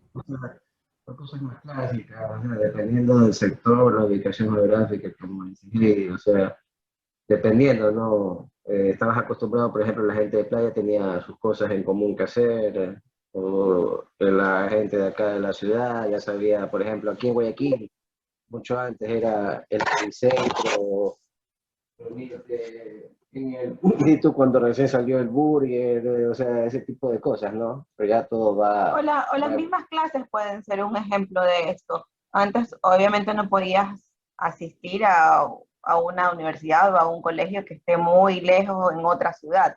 Ahora ya con esto de las clases virtuales puedes conectarte así sea en otro continente y no hay problema. Bingo, exacto, Heidi, muy bien. Antes la comunidad, por ejemplo, si hablábamos de una clase presencial, la comunidad eran todos los que estábamos en el salón, todos los que estábamos o perteneciendo a la institución. Pero hoy en día, gracias al Internet, es posible las comunidades basadas en características. Características que puede ser que comparten propósitos, comparten Las creencias. iglesias Ajá, también, por ejemplo, las religiones, las iglesias. exactamente. Gracias al Internet, no importa la localización, la ubicación de esas personas que pertenecen a esa comunidad. Y ahora las comunidades se forman por características, propósitos, creencias, preferencias, necesidades y algunas más que no me estaba acordando en este momento. Pero básicamente ha revolucionado ese concepto, el Internet lo ha revolucionado el concepto de comunidad y de entorno. Claro, Antes, y ajá, incluso en las mismas empresas, te comento algo que está pasando justo donde yo trabajo, y es que estamos haciendo un clúster ahorita con Colombia. Entonces, justamente pasa lo mismo, ¿no? Como que ya se reúnen por departamentos que ya son unificados de ambos países y ya no es necesario, bueno, también es un ahorro para la empresa porque ya no es necesario que esa persona comprarle un pasaje, que viaje, pagarle hospedaje para que vaya de un país a otro, sino que ahora todo es online, o sea, ya nadie viaja en realidad. exactamente, y es maravilloso este punto que está recalcando Heidi, porque yo no lo, se me estaba omitiendo, se me estaba pasando por alto abordarlo dentro del ejemplo. Y sí, también a nivel empresarial y también a nivel personal como usuarios. O sea, si nosotros ahora queremos pertenecer a una comunidad, no importa en qué parte del mundo básicamente estén los demás miembros de la comunidad, sino si nosotros compartimos características similares, propósitos similares, creencias similares, calificamos completamente para ingresar a esa comunidad también. Y Entonces, algo ajá, también te iba a comentar, bueno, que va acorde con lo que estamos conversando. Yo trabajo en un laboratorio multinacional y no solamente veo esto de que, bueno, el clúster, ok, se reúne solamente por aplicaciones y esto, sino que también estaba viendo, hay como una bolsa de trabajo interna donde tú puedes ver, o sea, como que las vacantes que hay en todo el mundo. Y estaba viendo que estaban solicitando un puesto, no recuerdo cuál, en Argentina, pero indistintamente del país, o sea, no importa que no sea argentino, podías aplicar desde cualquier país que esté en América del Sur, por ejemplo. O sea, ya ni siquiera necesitan personal del mismo país, sino de donde puedas aplicar, obviamente dentro de la misma empresa. Pero si yo, mi perfil se ajusta a eso, esa vacante que están pidiendo, yo puedo aplicar tranquilamente y trabajar desde Ecuador. exacto, es porque está por encima la habilidad, el requerimiento específico que ellos tienen antes que la nacionalidad. Esto antes de la llegada del Internet era impensado, era imposible. ¿Para qué lo vamos a tratar de explicar? Era imposible. Hoy en día, en cambio, es completamente posible. Y no, la comunidad no funciona únicamente en la forma en la que yo lo estoy explicando, también como lo explica Heidi. O sea, pertenecer a una misma comunidad, de pronto con intereses o afines similares, nos permite estar al tanto si de pronto hay alguna oferta laboral a la que podamos calificar y no importa si no es en nuestro país de origen o en el país en el que estamos actualmente. Si la empresa tiene esa flexibilidad, tranquilamente podemos aplicar. Es a lo que te referías, ¿verdad, Heidi? Sí, correcto. Exactamente. Entonces, aquí yo les dejo este mensaje que a mí me costó mucho tiempo comprenderlo. Una transacción, y me parece que ya lo expliqué unos segunditos atrás, unos minutos atrás, una transacción no significa que yo estoy manejando mi comunidad correctamente. No, que yo interactúe con mi comunidad por fines transaccionales no significa que yo cuido a mi comunidad. Porque ya que hablamos de una comunidad con objetivos, con creencias, con fines, con propósitos, con necesidades en común, también hay que cuidarla. Las comunidades son como una plantita, y perdón por la analogía, pero hay que regar a la plantita para que ésta se mantenga en buen estado, ¿verdad? Con buena salud. Así mismo funciona con la comunidad. Si tú como empresa no cuidas a tu comunidad, no le incorporas líderes ocultos y líderes activos y visibles, tarde o temprano la comunidad va perdiendo fuerza. Tarde o temprano va perdiendo miembros y tarde o temprano deja de ser funcional. Por eso es importante tanto que estén líderes ocultos como líderes visibles dentro de esa comunidad. ¿Ok? Eso como punto clave que ayuda pues a consolidar esta idea. Y aquí me respaldan lo que dice Chris Anderson. Si construyes comunidades y haces cosas en público, no tienes que encontrar a las personas adecuadas. Ellas te encuentran. Por eso hoy en día es muy común que de pronto si hay una comunidad sobre emprendimiento, si hay una comunidad de pronto sobre una escuela digital, una academia online, lo que hacen es muchos webinars, muchos seminarios en vivo, algunos gratuitos, ¿verdad? ¿Por qué? Porque están haciendo ruido, están haciendo muchas cosas que son visibles para los demás. Entonces ellos no tienen que buscar a las personas. Las personas solas van a llegar. ¿A través de qué? A través de esas actividades que se están incorporando. Por eso vuelvo a recalcarlo, sin líderes presentes dentro de la comunidad, es difícil que ésta continúe creciendo.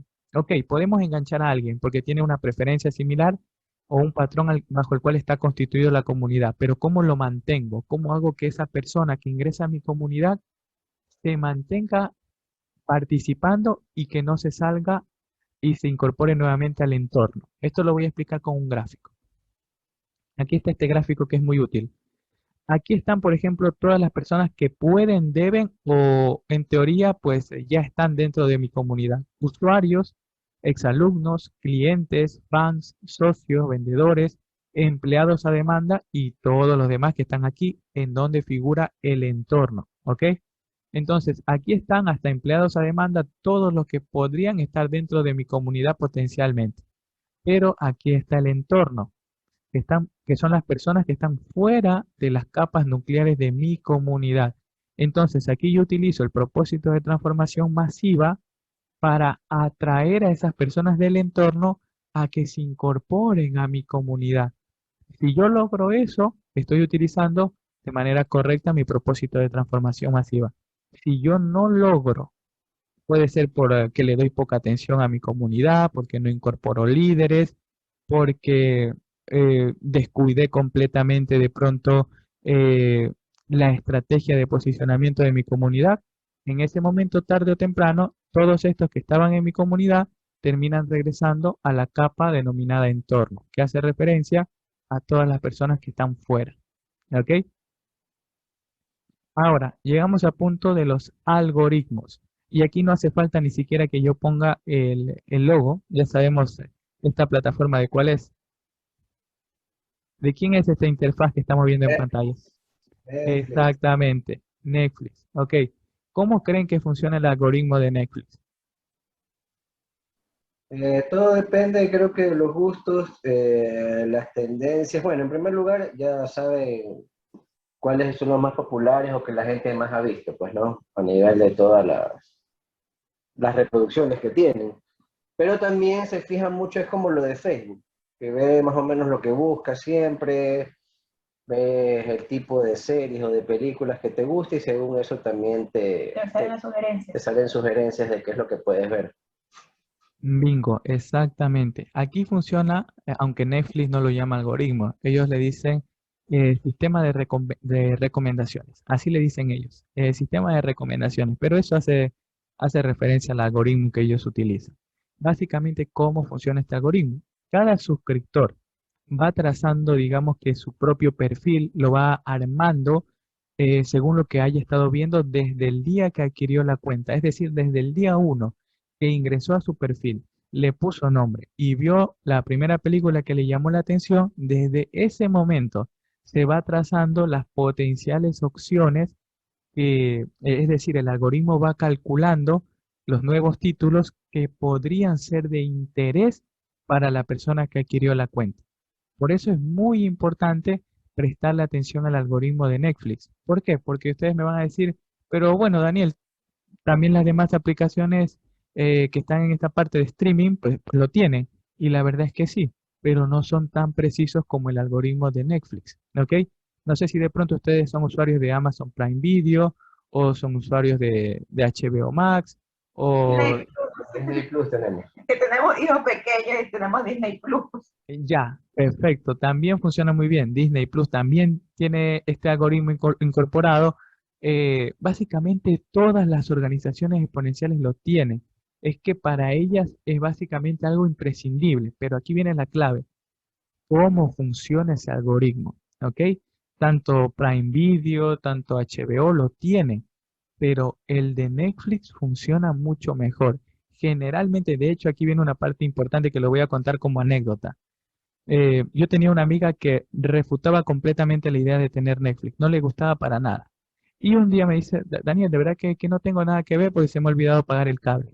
Y le comparto mi cuenta de Netflix, ingresa y créanme que pasó el mes, me dijo, no, sabes que yo voy a pagar mi propia cuenta porque me encantó cómo funciona el algoritmo. Básicamente se me acabó lo de buscar películas.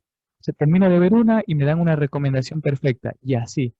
O sea, te vende una experiencia. No sé si ustedes han escuchado sobre, esto tiene un nombre muy específico, cuando tenemos en exceso de opciones disponibles, tenemos demasiadas opciones disponibles para de pronto ver contenido, para mantener el ejemplo de Netflix, y entra la disputa de la elección, la paradoja de la elección, que es el nombre completo que tiene en este libro de psicología, donde mientras más opciones nosotros tenemos, más difícil se hace poder tener una elección que nosotros consideremos correcta. Porque, por ejemplo, elegimos una opción y luego nos quedamos con esa sensación de que a lo mejor no fue nuestra elección correcta. ¿Les ha pasado eso? Sí, también, claro, también pasa. Ya, cuando pasa eso es porque está justificado dentro de la paradoja de la elección. Termino de ver algo y digo, vaya, si a lo mejor era de ver otra cosa mejor y me equivoqué en mi elección, o dejo a medias la película que inicié y la cambio por otra. ¿También les ha pasado eso? Pues Netflix también lo tiene identificado. También tiene identificadas a todos esos usuarios que inician una película, de hecho ellos lo llaman los iniciadores, inician una película pero nunca la culminan. Entonces su algoritmo siempre está trabajando en cómo Pero ofrecer la mejor opción. yo tengo una iniciadora aquí al lado mío. Siempre me deja con las series a medias, me la deja. Ya se aburrió, ya no quiere ver. Es que así funciona, mucho más en Disney Plus. ¿Por qué? Porque en principio, aunque lo están tratando también de ampliar ese catálogo, que lo van a ampliar, me parece, por junio, y que ya lo han ampliado en otros países, para incorporar también a los otros segmentos, a los papás más precisamente, ¿verdad? Eh, pero ellos también se han dado cuenta de ese preciso detalle. O sea, los niños inician el contenido porque la portada les llamó la atención, pero a los 10, 15, 20 minutos terminan saliendo. Entonces, ellos lo justifican desde el punto de vista de que el algoritmo no ha hecho una recomendación ideal. ¿Ok? Por eso no se culminó de ver toda la película. Y claro, también no están considerando factores claves como que los niños son niños y considerablemente cada cierto tiempo se van a aburrir de lo que están viendo. También puede pasar. A mí me pasa con las niñas que si yo no me siento con ellas a ver una película en Disney Plus, ellas se van. O sea, si me quedo sola, ellas se van. Pero si me quedo con ellas, la terminamos la película. Pero si no, ellas se aburren, se van, se distraen. O sea, no ven. Por eso, precisamente, es que Disney Plus también está amplificando su contenido, porque quiere anclar al papi y a los padres con los niños. O sea, ese es el propósito de ellos. De momento puede ser que la aplicación suene, por ejemplo, como más para niños, pero la verdad es que la van incorporando, la van robusteciendo, se van incorporando contenido para que tanto los papis como los niños estén frente al dispositivo móvil, estén frente al televisor o observando alguna película. Entonces, así funciona también el algoritmo, ofreciendo y viendo qué opciones son las potencialmente recomendables. Entonces, aquí yo me quedo con el de Netflix. Creo que funciona un poquitín mejor y también porque ellos han trabajado mucho en eso.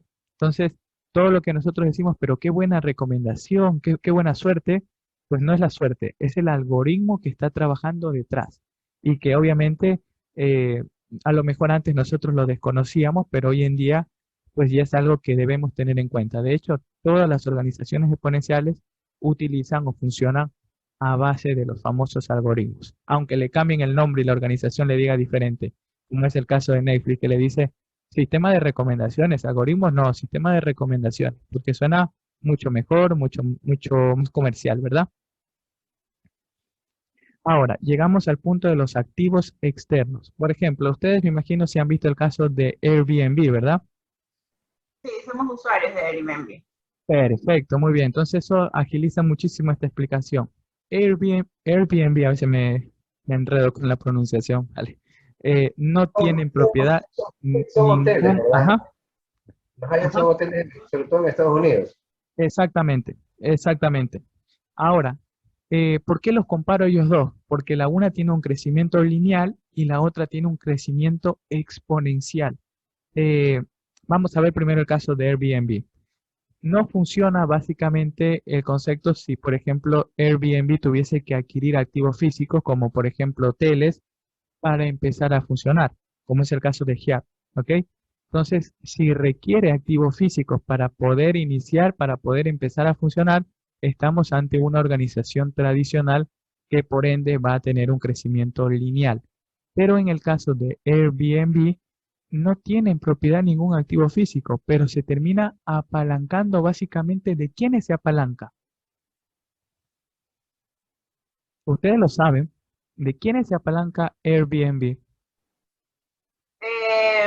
De las personas que se afilian, puede ser, o se registran como, ¿cómo les ponen ellos el nombre? Como los... Hosters, ¿no? No recuerdo la Perfecto. palabra, pero Está, creo que cabe hacer la comparación como el Anfitriones, tipo de anfitriones, son super anfitriones, sí. Como el anfitriones, tipo todo de depende de la modelo, categoría, como más el o tipo menos. de modelo de negocio de Uber puede ser que sin tener bienes comprados de la empresa, hacen uso de los bienes de otros para poder alquilarlos. exactamente. Airbnb se apalanca de cualquier persona que quiera ser anfitrión o que quiera ser huésped, básicamente. Es todo lo que ellos ponen como requisito para poder ingresar a su comunidad. Entonces, califica a personas de cualquier edad, de cualquier lenguaje, de cualquier sexo, de cualquier cultura, de cualquier nivel socioeconómico, de cualquier parte del mundo, siempre y cuando, pues, o desee ser anfitrión, como decían ustedes, o a lo mejor también huésped. Entonces, se apalanca de los activos físicos de estas personas que integran su comunidad. Por eso, a mayor comunidad, por eso no pueden estas organizaciones exponenciales descuidar su comunidad, porque es lo que les permite apalancarse para crecer y obtener ese crecimiento exponencial. ¿Ok? Entonces pasa diferente con GIAP. Necesita sí o sí tener activos físicos para funcionar. No se apalanca en sus usuarios, no se apalanca en sus clientes. Entonces, son dos tipos de crecimientos, el uno lineal, el otro exponencial. ¿Ok? Y llegamos a la parte del engagement. No sé si ustedes han escuchado de la gamificación.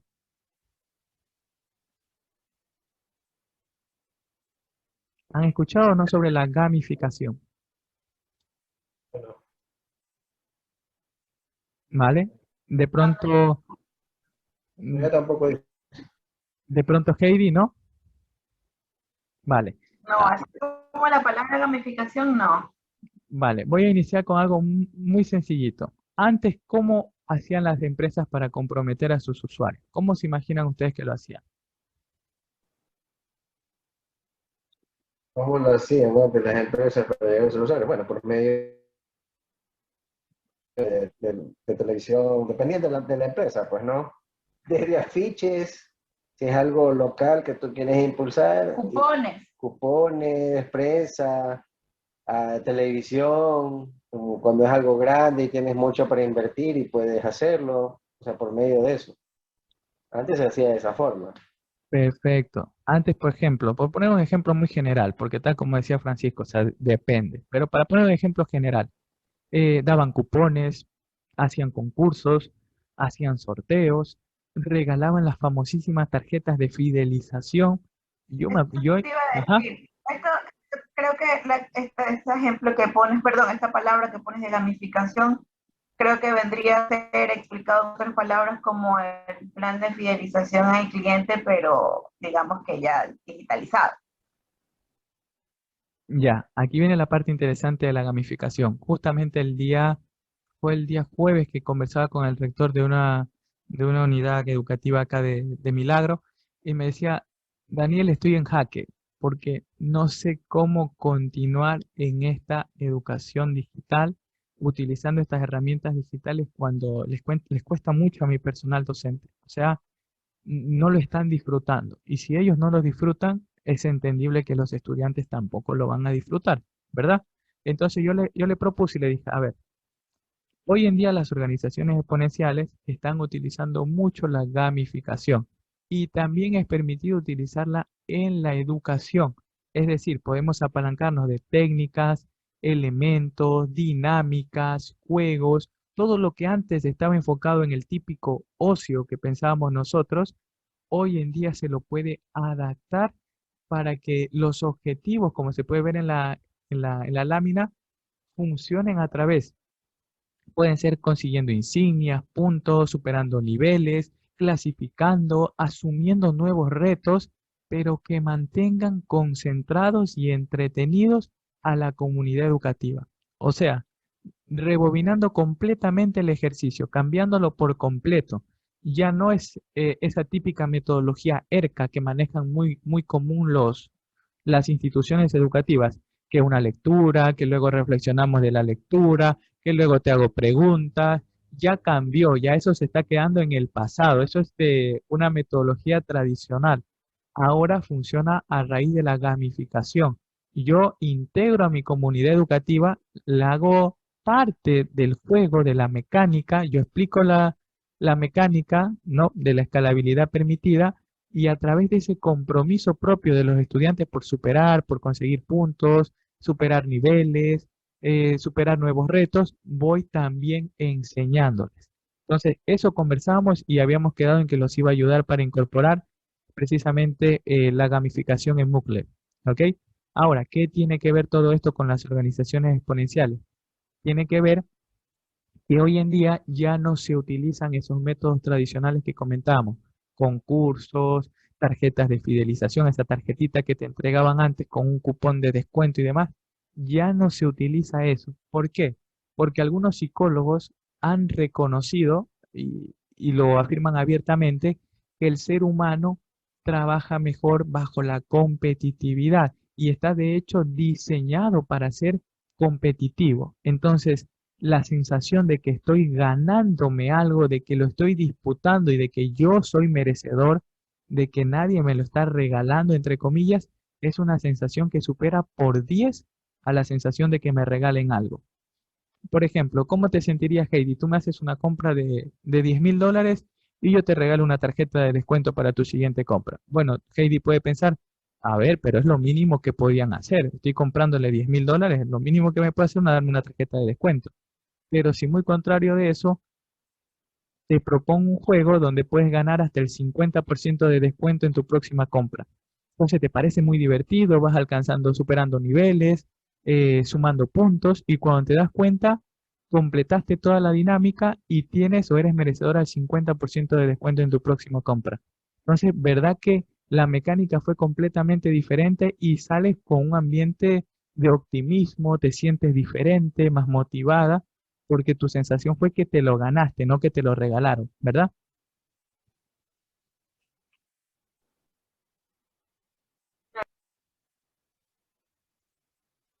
Exactamente. Entonces, el propósito en la gamificación es ese, y ya todas las organizaciones exponenciales lo utilizan. Utilizan estas dinámicas, técnicas o elementos que antes eran propiedad del ocio, por decirlo de alguna manera, pero ahora han sido adaptados para poder ayudar a la comunidad. ¿Ok? Y aquí me apalanco precisamente en lo que decía Jane McGonigal. Los seres humanos están diseñados para competir, que les resulta mucho más entretenido la propuesta de un juego que simplemente que nos regalen las cosas. Y finalmente, para consolidar, aquí está el ejemplo completo de Uber hablando ya de interfaces. ¿Qué son las interfaces? Las interfaces, en primer lugar, son procesos de filtrado. Traducido tal como es el caso de Netflix, son algoritmos y flujos de trabajo, pero flujos de trabajo automatizados que dirigen por completo la información. Por ejemplo, ¿cómo es en el caso de Uber? Vamos a la interfaz de selección de conductor. ¿Cómo funciona la descripción? El sistema permite a los usuarios encontrar y elegir conductores, básicamente, ¿no? Ahora, en la parte interna, ¿cómo trabaja? El algoritmo empareja la mejor opción o el conductor más cercano con la localización con el usuario que está más cerca, ¿verdad? O sea, el conductor es emparejado con el usuario en base a la localización como parámetro, ¿ok? ¿Cuál es el atributo de escala? El algoritmo. Básicamente esto deberíamos irlo haciendo con cada uno eh, de los acrónimos, tanto con el de escala como el de ideas. Con ambos se debería ir haciendo este pequeño cuadrito para entender mejor cómo funciona. ¿Ok? Ahora llegamos a cuadros de mando. ¿Qué creen que significan los cuadros de mando cuando hablamos de organizaciones exponenciales? ¿Qué serán estos típicos cuadros de mandos, por ejemplo, los KPI en las organizaciones tradicionales? De pronto, ¿qué se les ocurre? Si me hablas de KPI, o sea, estamos hablando de ítems, pues de las cosas que tienes que tener presente para poder, qué sé yo, o sea, Un análisis de datos puede ser. Perfecto, muy bien. Realmente no quiero que profundicemos tanto, con que tengamos la idea correcta es suficiente para abordar lo que son los cuadros de mando. ¿Ok? Ya, dale. Dada la gran cantidad de información que está disponible, la gran cantidad de datos disponibles que hoy en día tenemos gracias al Internet, ¿verdad? Que ahora, pues, tener más información es ventajoso, pero también puede ser perjudicial. Si yo no puedo ordenar esa información en beneficio de mi comunidad, de mis clientes, de mis empleados, ¿qué pasa? En vez de jugar o de ser ventajoso, termina siendo contraproducente. Entonces, los cuadros de mando sirven para gestionar esa información. ¿Ok? Ahora, un cuadro de mando, a diferencia del enfoque tradicional, que es estático, acá el cuadro de mando de una organización exponencial es en tiempo real y sus métricas pueden ir cambiando en tiempo real para toda la organización. ¿Por qué? Porque los objetivos son... Ajá, De hecho, cuéntame, Heidi. nosotros trabajamos bastante con análisis de datos y información en tiempo real. Bueno, llega con un mes de atraso, pero digamos que en tiempo real, entre comillas, porque en base a eso se toman acciones.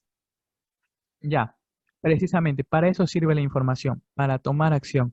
Si me llega una información de 6 meses atrás, la analizo en 2 meses y tomo una decisión el próximo año, para nada va a servir ese proceso. Eso es precisamente lo que se trata de evitar dentro de las organizaciones exponenciales.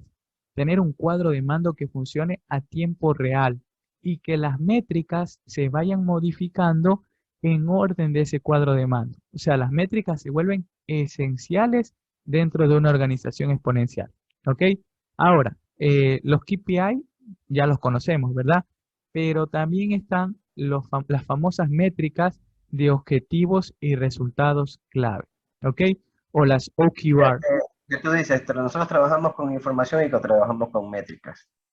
Pero Exacto, por qué te decía, por ejemplo, soy Heidi? Porque, por ejemplo, nosotros trabajamos en base a ventas que se generaron el mes anterior, entonces tú puedes saber y tú en qué lugar se te cayó, qué productos se te cayeron, en qué Están productos divididos incluso en zonas y dentro de las zonas hay otra división más pequeña que se llama UTC, o entonces, bricks. Ajá. o BRICS. Y nosotros trabajamos justamente con información de dónde, de en qué parte de ese BRIC no llegaste ese mes y dónde se vendió más Claro. y qué producto de la competencia vendió más. Ya haces una revisión completa porque inclusive si se te cae una farmacia es porque algún médico quizás no prescribió, no utilizó los productos, entonces vas haciendo un análisis completo. y viene la pregunta clave. ¿Podría funcionar igual la organización si no hubiese todas esas métricas y esa información en tiempo real? No, obviamente porque harías planes a ciegas, o sea, no sabrías Exacto. ni dónde apuntar, ni qué hacer, ni dónde fue que, porque quizás si no tengo información, yo digo, no, voy a hacer crecer más Manta, más Puerto Viejo, más Los Ríos, más Quevedo, más lo que sea, y en realidad el problema que tienes es Guayaquil. Entonces, no estoy apuntando bien los objetivos que tengo que hacer. Bueno, de hecho, Francisco vivió toda esa transición de cómo se trabajaba antes a ciegas, ¿verdad? Y ahora ya con la digitalización, o sea, sí, sí vio el antes y el después. Exactamente. Y creo que, Francisco, sin que yo te sesgue la respuesta, se siente el antes y el después, ¿verdad? Por supuesto, claro, se siente. Incluso hasta para hacer reportes, dice que antes eran los reportes manuales, o sea, como que ibas a la oficina, firmabas, escribías a mano los Llenabas médicos, ficha. una ficha con los médicos que habías visitado, y así se manejaba todos los días. Ahora ya es con un CRM, pues, ¿no? Exactamente. De aquí justamente les voy a contar mi ejemplo personal. Me acuerdo, en el año 2016 yo ingresé a trabajar en una empresa ferretera y como la empresa ferretera es muy grande, yo pensaba que pues, ya estaba digitalizada. Y cuando me doy cuenta, todo, absolutamente todo se hacía manual, absolutamente todo. El reporte de ventas era manual, todas las solicitudes tenías que llenarlas manual, aperturar un crédito era manual, entonces todo eso terminaba siendo un proceso cuanto menos engorroso, ¿ok? Y si era engorroso para el vendedor, para los aperturadores de crédito, mucho más para las personas que estaban encargadas de otorgarlo. Se generaban los famosísimos cuellos de botella. Entonces, ¿para qué nos sirve? Muy aparte de que todo se ve más bonito, más organizado, ese no es el propósito. El propósito es poder tomar decisiones que influyan positivamente en mi organización, poder acelerar los procesos. Claro está que también se ve mucho más bonito, ¿no? Los dashboards, pero es mucho mejor utilizarla en principio de que pueda tomar decisiones, perdón, más fluidas. ¿Ok? Vamos a ver ahora el punto de experimentación y autonomía. Ok, aquí viene un punto clave. Supongamos que en este momento yo tengo una necesidad como usuario y Heidi y Francisco pues han decidido montar su organización en base a la necesidad que yo tengo. Pero de pronto Heidi y Francisco se van a tomar 2 años en poder ofrecer un producto que cumpla mis expectativas referente a la necesidad que yo tengo. ¿Será que de pronto en ese lapso de 2 años puede mi necesidad haber cambiado o no? ¿Qué creen ustedes? En 2 años, dices tú. Exacto. ¿Será que en 2 años, por poner una fecha, puede ser un año, 6 meses, pero ¿será que en un tiempo prolongado en una brecha de tiempo grande, puede o no puede cambiar la necesidad de una comunidad? Claro, por supuesto. Exacto. Un Por momento eso, a otro. Por ejemplo, ahorita podemos aplicarlo a la pandemia. O sea, mira cómo cambiaron, cómo cambió todo, ¿no? De que podías ir a hacer tus compras, ahora la gente prefiere que te lleguen las compras a la casa, o ya no salir a comprar al restaurante, sino que te lo traigan directamente.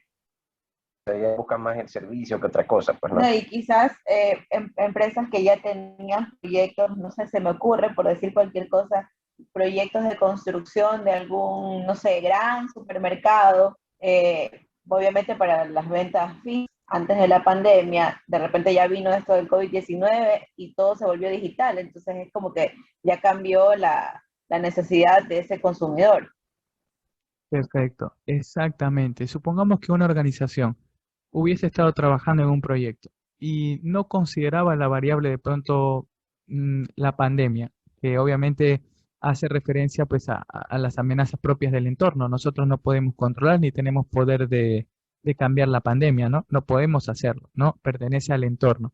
Entonces, el entorno influye directamente sobre las necesidades de la comunidad. Por ejemplo, hoy en día es mucho más deseable para las personas en esta pandemia poder comprar de manera online. Esa es una realidad. Pero las empresas o la mayoría de ellas estaban preparadas y capacitadas para poder ofrecerle una forma de compra online a la comunidad o a los usuarios. He ahí la pregunta clave. Entonces, esta parte de experimentación y autonomía quiere decir, si tienes de pronto que estar preparado, perfecto, pero si aún no estás preparado, trata de fallar lo más pronto posible, trata de construir y mejorar ese proyecto para que puedas pulirlo, ¿ok?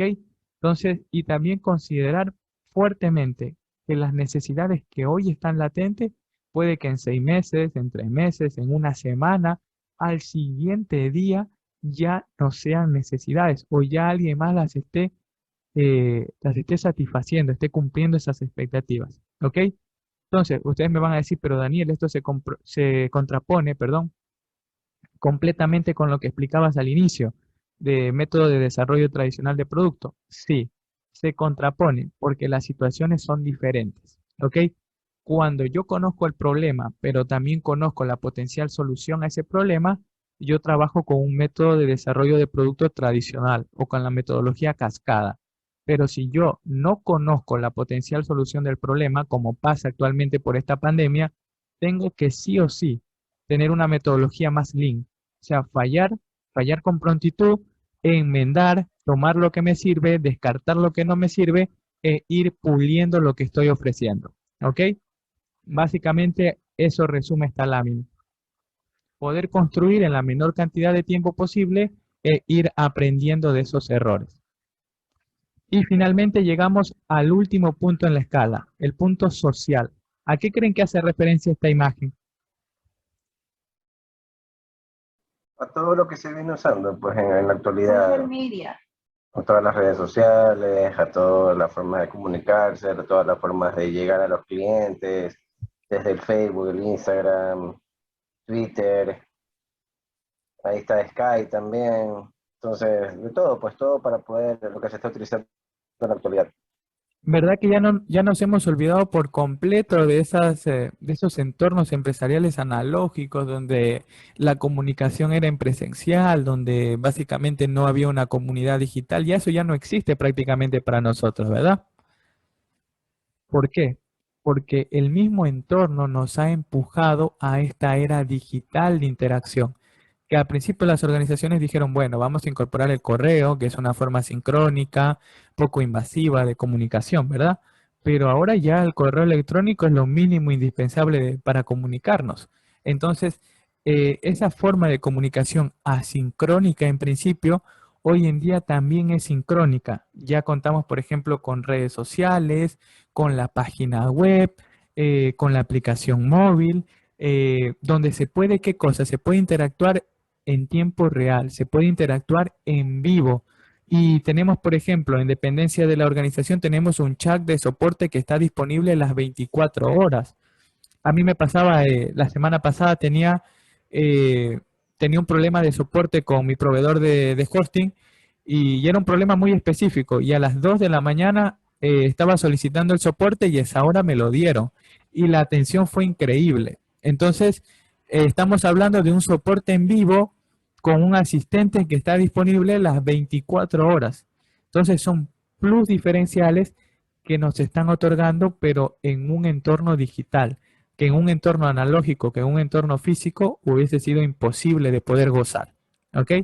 Ahora, ¿dónde viene el problema? El problema viene cuando nuestra organización no se ha adaptado completamente a ese entorno digital. Es decir, nosotros ya somos conscientes de esto. Lo que yo les estoy diciendo no es nuevo ni para Francisco ni para Heidi. No es nuevo para ustedes.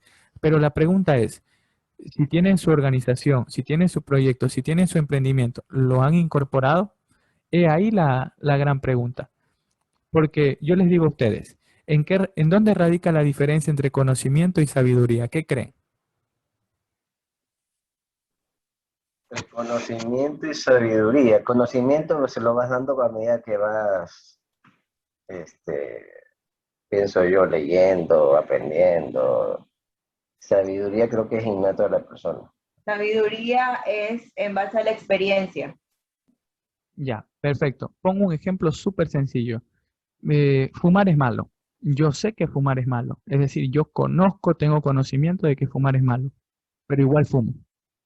Ahora, yo sé que fumar es malo. Yo tengo conocimiento de que fumar es malo y por ende no fumo. Ahí radica la sabiduría. Soy consciente, por ende no fumo. Funciona igual en el tema que estamos abordando ahora. Soy consciente que el entorno digital nos ha llevado, para bien o para mal, a una interacción 24/7, de forma sincrónica y de forma en vivo con mi comunidad.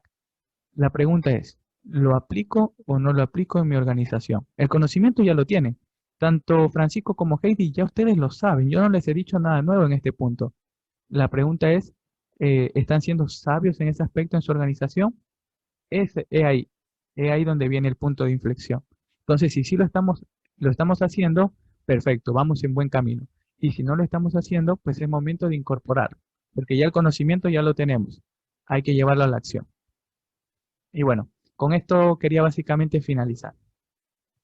Y les dejo esta imagen en pantalla que yo sé que estamos atravesando un momento duro por la pandemia, pero asimismo quiero apalancarme de esta frase que es muy poderosa. Los mayores problemas del mundo son también los mayores mercados del mundo. ¿Ok?